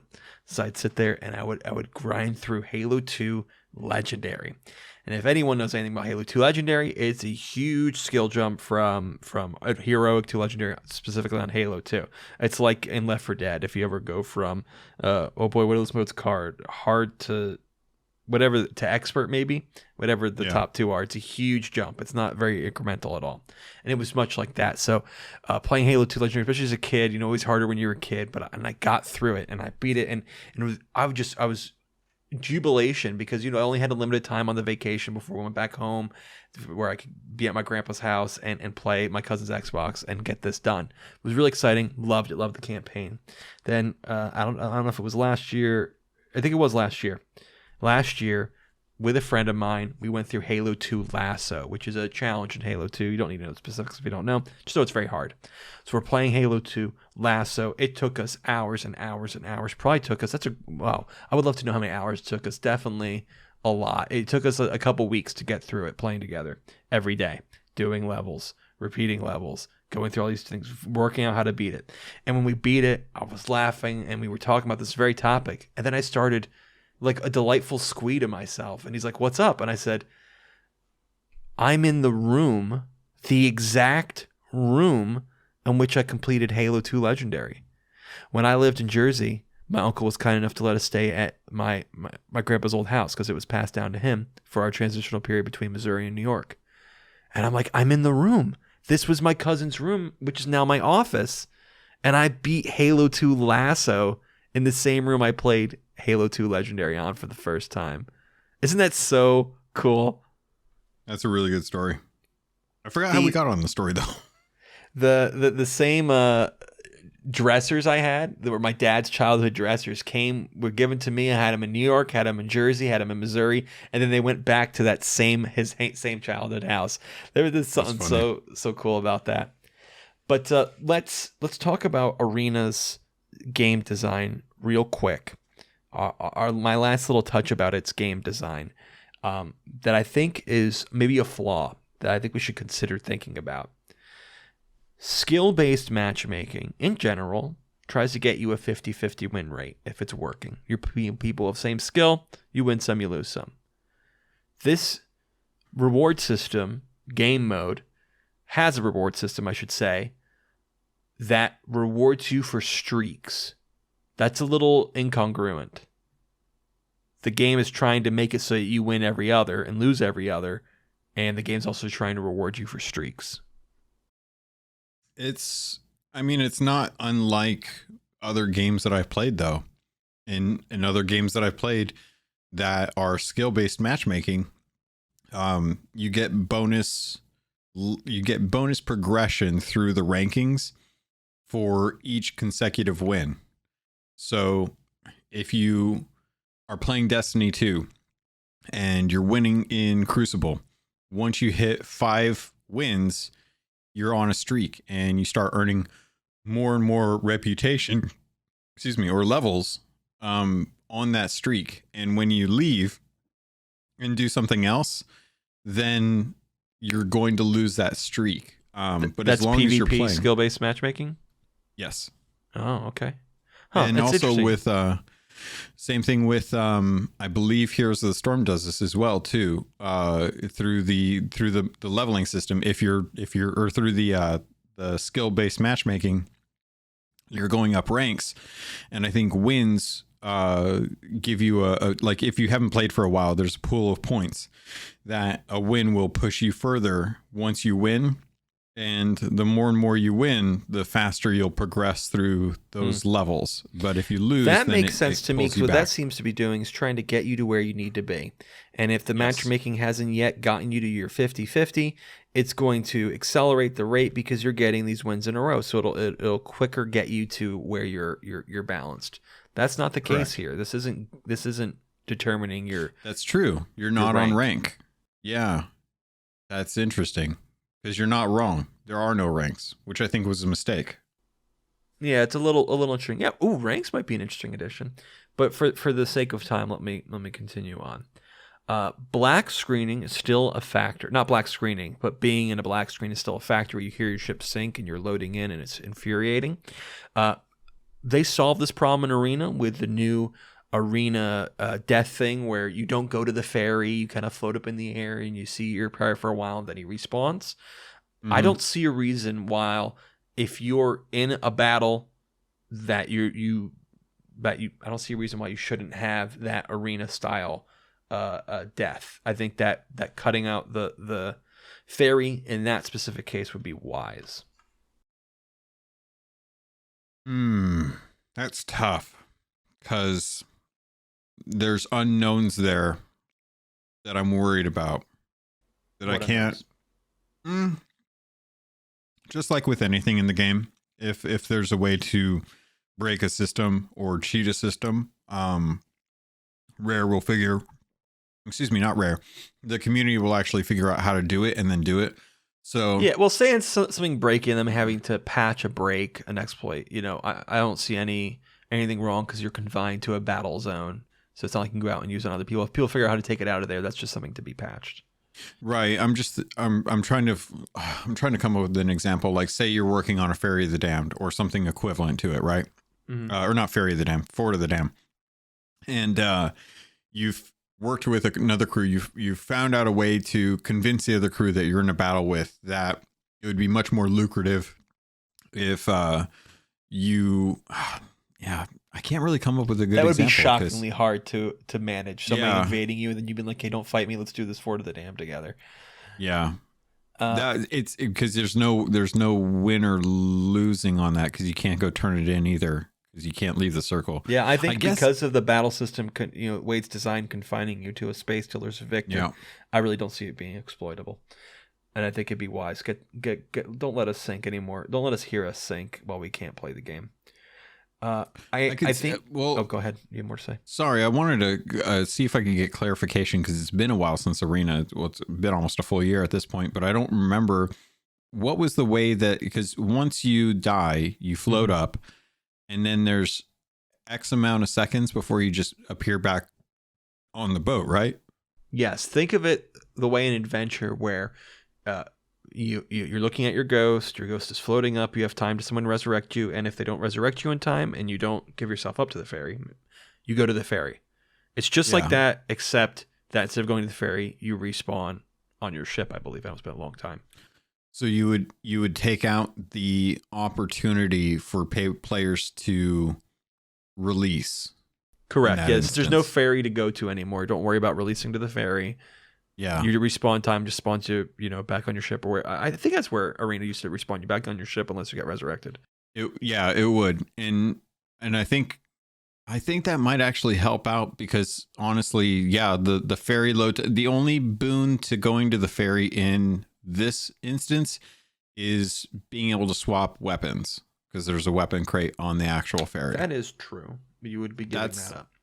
Yeah, I think that would be, and then unfortunately, this isn't like a toggle that you can do, right? Like you can't just decide that you don't want to go to the ferry as but they felt that was fine to do in Arena, and I'm not. I think it's a good solution. But the difference here is that in Arena there were other ships in that mode that would pull attention, that could potentially pull attention away from the other ship that was pursuing you.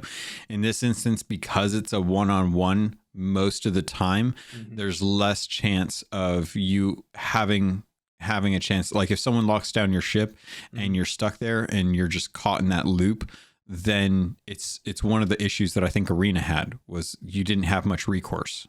to be able to change up your weapons. You mentioned that because that is maybe one of the only things I liked better about Arena. Was that aside from was the fact that you had a bunch of ships fighting. We cannot get that experience except for that naturally happening with this mode. It's unless you come across an arena alliance thing, and then it's still server. not one versus one versus one versus one versus. That's still not a free for all. So that's something that I would love to see expanded on. If that's a direction that we could see this mode going to, if they were going to iterate on this mode and not just keep it as it is a way to have bigger battles, it would be a lot of fun. It would, but I run into the issue that because then it turns into a hunter's cry, and that worries me because there's going to be crews that are opportunists, and there's going to be crews that can't handle 2 ships at once or 3 ships at once because there's no promise that you won't attack your alliance. My hope is not that we remove 1v1, is that you can choose to have a big battle if you want. No, I know. I'm speaking to the flaws that came with Arena, where the wait times for multiple crews to log in were an issue, or the guarantee that you wouldn't get bullied by having multiple ships team up on you, because like in Arena, we had a point system that dictated this person should be the point of interest because they're the ones that have the most points. So you want to sync them. So that was the deciding factor for a lot of the MO for most of the crews in Arena. Sure. In this mode, it's sync or get synced. And without a point system. Why not just incentivize letting everyone sync each other and then moving in? Of course. It would take development. Of course. Yeah. I think that's where if they did look at that, I would hope that they would take that into account as to one of the reasons why Arena worked, and this would have to have further iteration. That's true. Maybe one of the reasons why they didn't end up doing it. Yeah. We're running low on time though, so let's see what other big points have you got? The other thing that I liked about Arena more was that you started with just about as much supplies as you could possibly use. Sand special balls, which made it, you had to make strategic decisions with. Luckily now with the phenomenal, one of the best changes in this game period and sentence period is ship supplies barrels floating up after you sink them. Amazing. That fixed that problem right up. It's beautiful. Yeah. And it puts into light the idea of changes being too quick versus too slow. Anyone who's doing any sort of competitive mode in their game has to consider the speed at which they react to things. Sea of Thieves reacted pretty darn fast, and I appreciated it. But I think we all have to give them a little bit of slack because there are positive benefits to reacting slow and to reacting fast to problems. Sometimes problems work themselves out. Sometimes they're a meta issue. And then sometimes, like I believe in the supply issue, it's a core issue that needs to be addressed. Give them time. Let them make the decision. And I hope they have people who have experience deciding when to go fast and when to go slow, how to decide whether or not something's a core issue or something that might work itself out. Even big companies can have a problem with this. I hope that they have good people in their ears to help them determine when to do which. Yeah. You see that. I think this was one of the issues that I think, what was it? I think Halo Infinite had this issue with their PvP in that they moved too slow to address issues with the meta.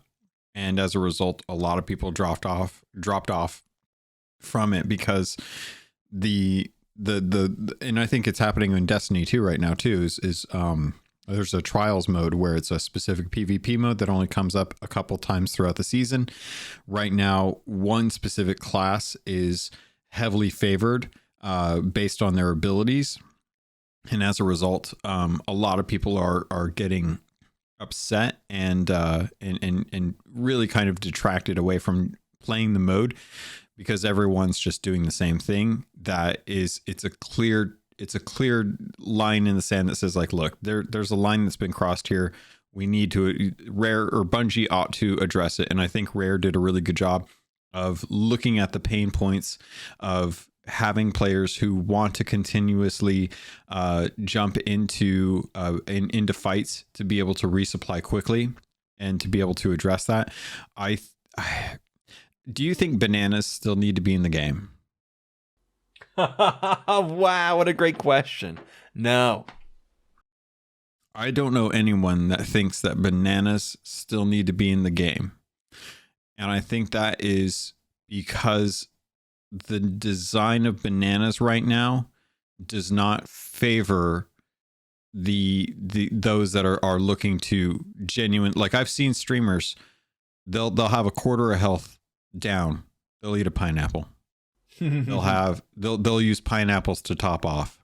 No, the time it takes to go switch out your full inventory of fruit to get a banana, eat it, replace your fruit, and go back up. It's too much time. Yeah. If I only have bananas, I consider that I don't have any healing left. What I think needs to happen is a redesign of the banana. Let the banana heal over time, and have it be something that would be a good way. Because right now we have the overshield that I effectively call. But it doesn't take into effect until after you have like been out of combat. Wouldn't it be interesting if you had one banana on you and you had an overshield or like the overhealth, whatever you want to call it, the pool of health that you can pull from when you're out of combat? What if you ate a banana and that activated right away? I think it is a little peculiar to have something in your fruit category that doesn't behave like the other fruit. But I think like it's an interesting design. Because right now, I think everyone base either goes with coconuts or something better. But very few people will rely on bananas during combat. Didn't have bananas. They gave you all coconuts. They recognized bananas were garbage. Yep. Which and I think that's due to the design around how long the matches were, given the changes to the actual health pools that they restore. But I think bananas need to have a different role to play than what they currently are, because I don't know anyone that thinks that bananas still need to be in the game. Something I came across in StarCraft, and I'm sure is in other competitive games, something called ladder anxiety. You don't want to hit the play ranked button because you get very anxious thinking about it. And I have found that Season 8's PvP hourglass system needs a better name. Hasn't given me this anxiety as much because of, if I win, I get all that XP. It doesn't matter if I end up turning in or not. That really helps a lot with my ladder anxiety. Yeah. Yeah, the fear of not wanting to play because you're one loss away from dropping rank is definitely something that I've experienced in other games, which is probably a good reason for them to not implement different rankings. That's a very good point. Yeah, I'm glad you said that. Go ahead. The last thing go ahead. I will. The last thing I wanted to say about Season 8's Hourglass PvP content is I find the solo sloop a little bit dull. Maybe that can be looked at in a way to spice that up. Do you think that chain shots are in a good place for solo sloops? I think anything that is a necessity is not. Sans basics, like, you need ammo. Yeah, obviously. But it can be without chain shots. If you don't have chain shots and you go into a solo sloop battle, you are at a significant disadvantage because you just can't get them to stop. I'm not saying I haven't won fights without the chain shot. I'm just saying that it's such a powerful tool to make that game mode, that encounter. It can cut that game time from a 40-minute encounter to a 10-minute encounter. That's where I currently have concerns. Because I think, aside from the banana thing, which is a small factor, not being able to do anything as an invader until you've actually gotten out of the water, there's something about the fact that chain shots in a solo sloop are so almost integral to wins, because it really does come down to the best thing you can do is immobilize a ship. Once you immobilize a ship, you can start working on a death circle. And if you get that death circle, it's a lot easier to secure a win because you can start putting better pressure and there's nothing someone else can do because they're stuck. And I wonder if chain shots are... I'm very curious to know, like, would people be okay without chain shots, or do people feel like they have to have chain shots to win? Like, where's the crutch? Even if you get the mast down in a solo sloop battle, if you're not able to immediately capitalize on that, it's up and they're gone. It's a very tight needle to thread. You need to not have your sails at full mast so you don't blast by them. I've had times where I anchor turned to make sure that I can continue to still fire at them. Now I'm anchored. That's bad for me, but at least I can get shots on and capitalize. Otherwise, I might as well have not shot the chain shots because I go past him. By the time I get back to him, it's back up. We're reset as if there was no chain shots at all. It's part of the thing that makes it stale to me that I find it, a little bit dull. It's tough because they got a lot of zone to run around. Manage. Yeah, there's so much to manage as a solo slooper that you really if you're hurting, but you are able to capitalize on a good engagement, you really do run the risk. There's been so many times where I've done solo sloop. I'll get their mast down. I'll get enough holes on them, but I've taken hits as well. And I can get a bucket, but if I don't board them and keep them from bailing out their water, I'm going to lose this match. And then it becomes a ticking time bomb.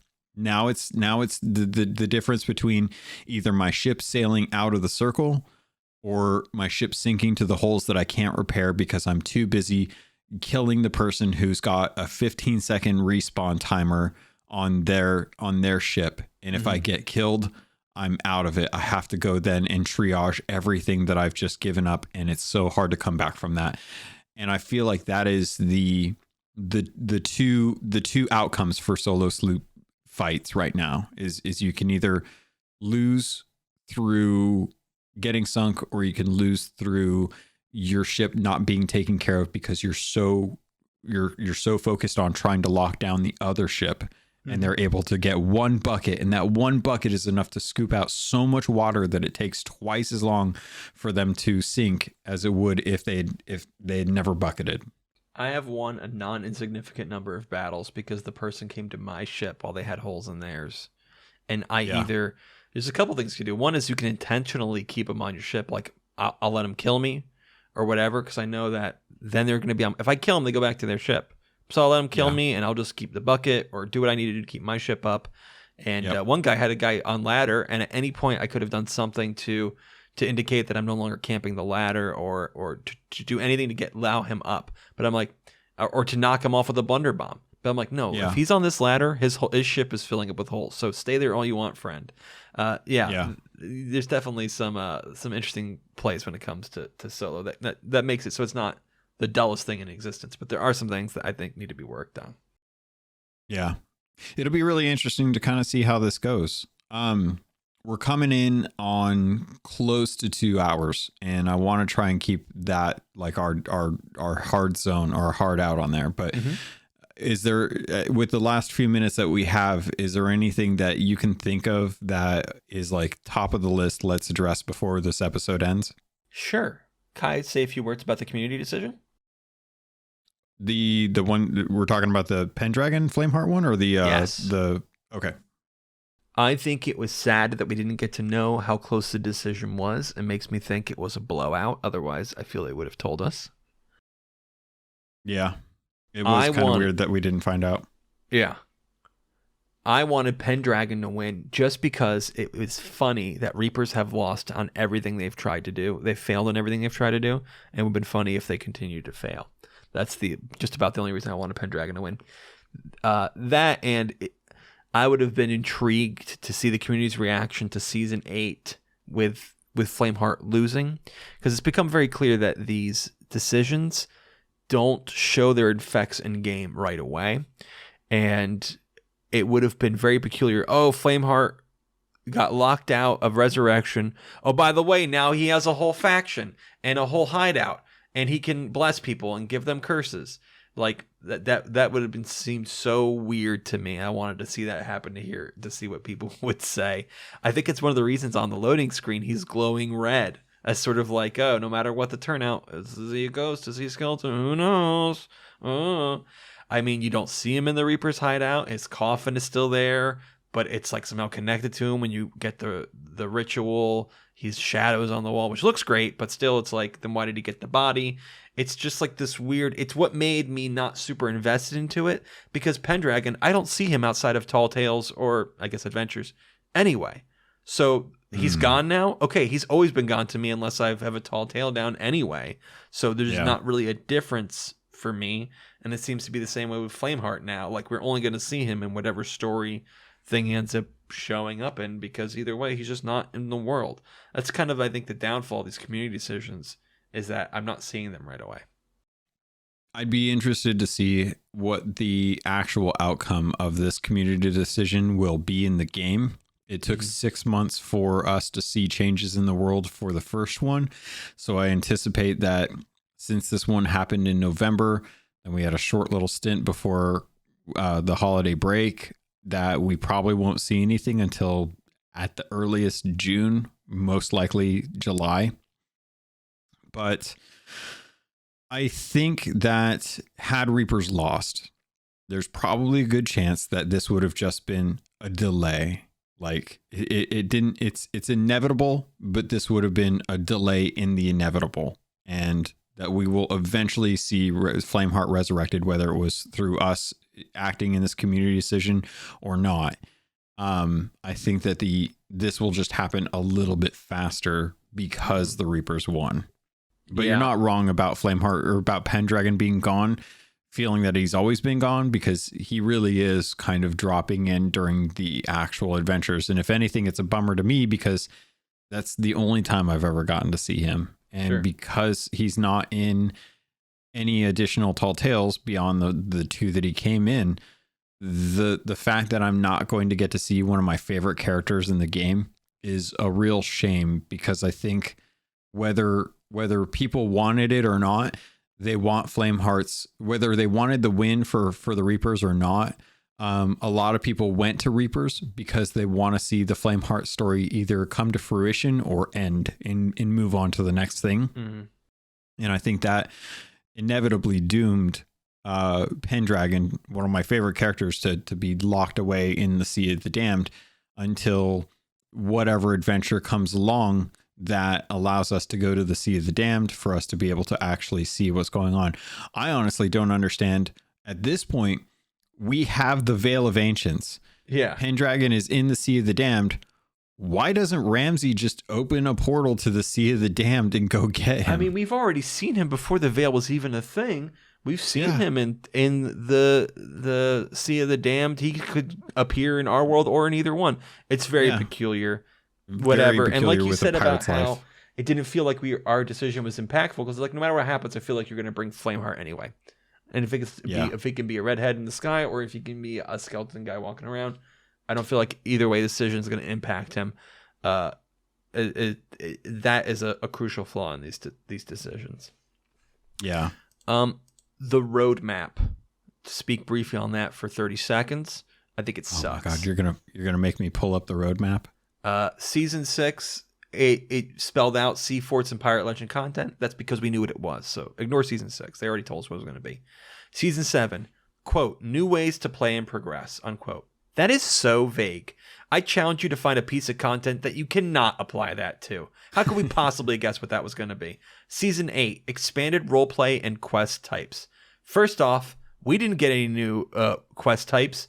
And yeah, roleplay. That's how anyone would describe the new PvP system, right? Hey guys, we don't need to think of a weird way to call it. We could just call it the roleplay system, right guys? That was the answer the entire time. You know how PvPers are mainly interested in roleplay. What are you talking about? Fight me! I think, the roleplay is most definitely like picking a side. I guess. Listen, don't twist things into fitting this false description. That will only serve to annoy me. So season 9's new social options for crews. I have no guesses for this because they're not playing fair. How could I guess what it is? Let's see. New social options for crews. No, you're not understanding. I'm saying it's not worth guessing because they're not playing by the rule. There's no rules for us to be within. It could mean anything. Okay. So we got Sea Forts and Pirate Legend content for season 6. That's playing by the rules. That's because we already knew what it was. You know what? Just sit down.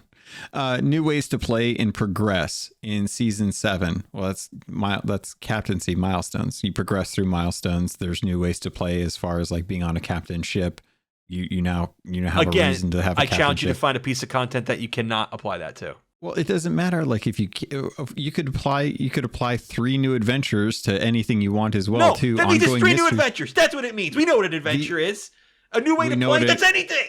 We know what a new adventure is now, but I mean, we don't know if they're going to keep that. No, so far, they've played by the rules. This is the worst devil's advocate I've ever seen. You'd be fired. You'd be fired immediately. With our 10 seconds left, let me say something. Okay. They should put ship names on the ship plates for sunken ships. Now that we have ship names on the crests, that would be cool. I'm talking about our sunken ships. I'm talking about the ones you find in the world.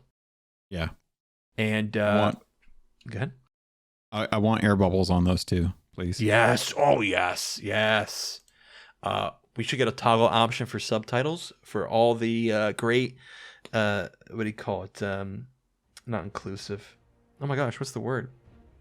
For all the accommodation they're doing for people with disabilities, the fact that you can't toggle options for subtitles boggles my mind. Yeah.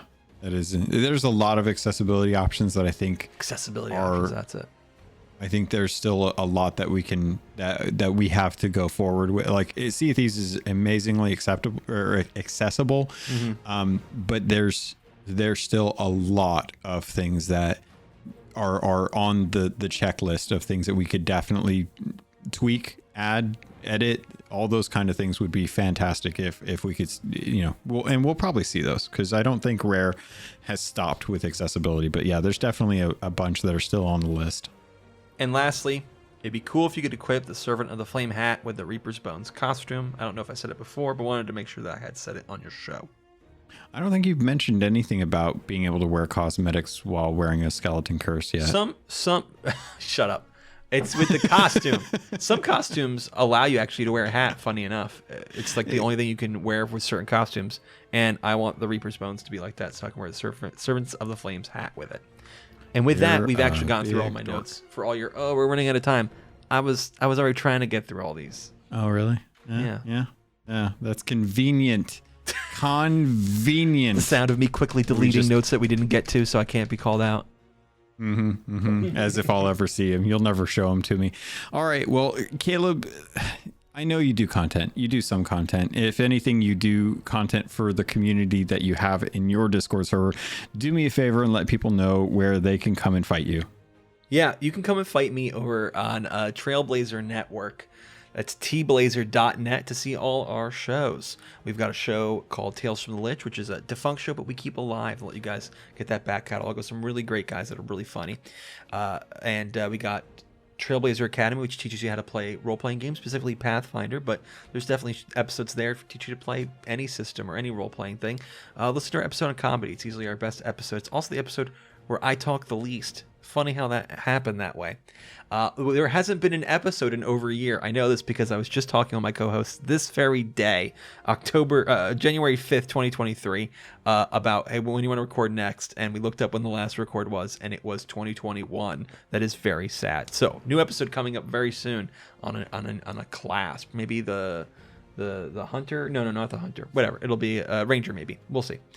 And then Trailblazer Season 3 is beginning recording in whatever 13 minus 5 is days. That's really exciting. Season 3, it's been, 5 to 6 years in between Season 2 and 3. Season 3 starting to record. I recommend listening to Season 2 first. Season 1 was very old, very amateur, including audio quality. But listen to Season 2 if you want. It's kind of like an audio drama, but they help tell the story. Yeah, it's really, really, really proud of it. tblazer.net. The shows are Trailblazer Academy and Trailblazers. Thank you for having me on as always, Logan. What a pleasure to talk with you for many hours.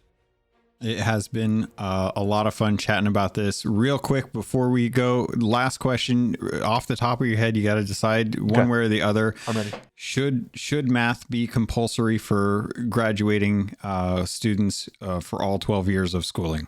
No.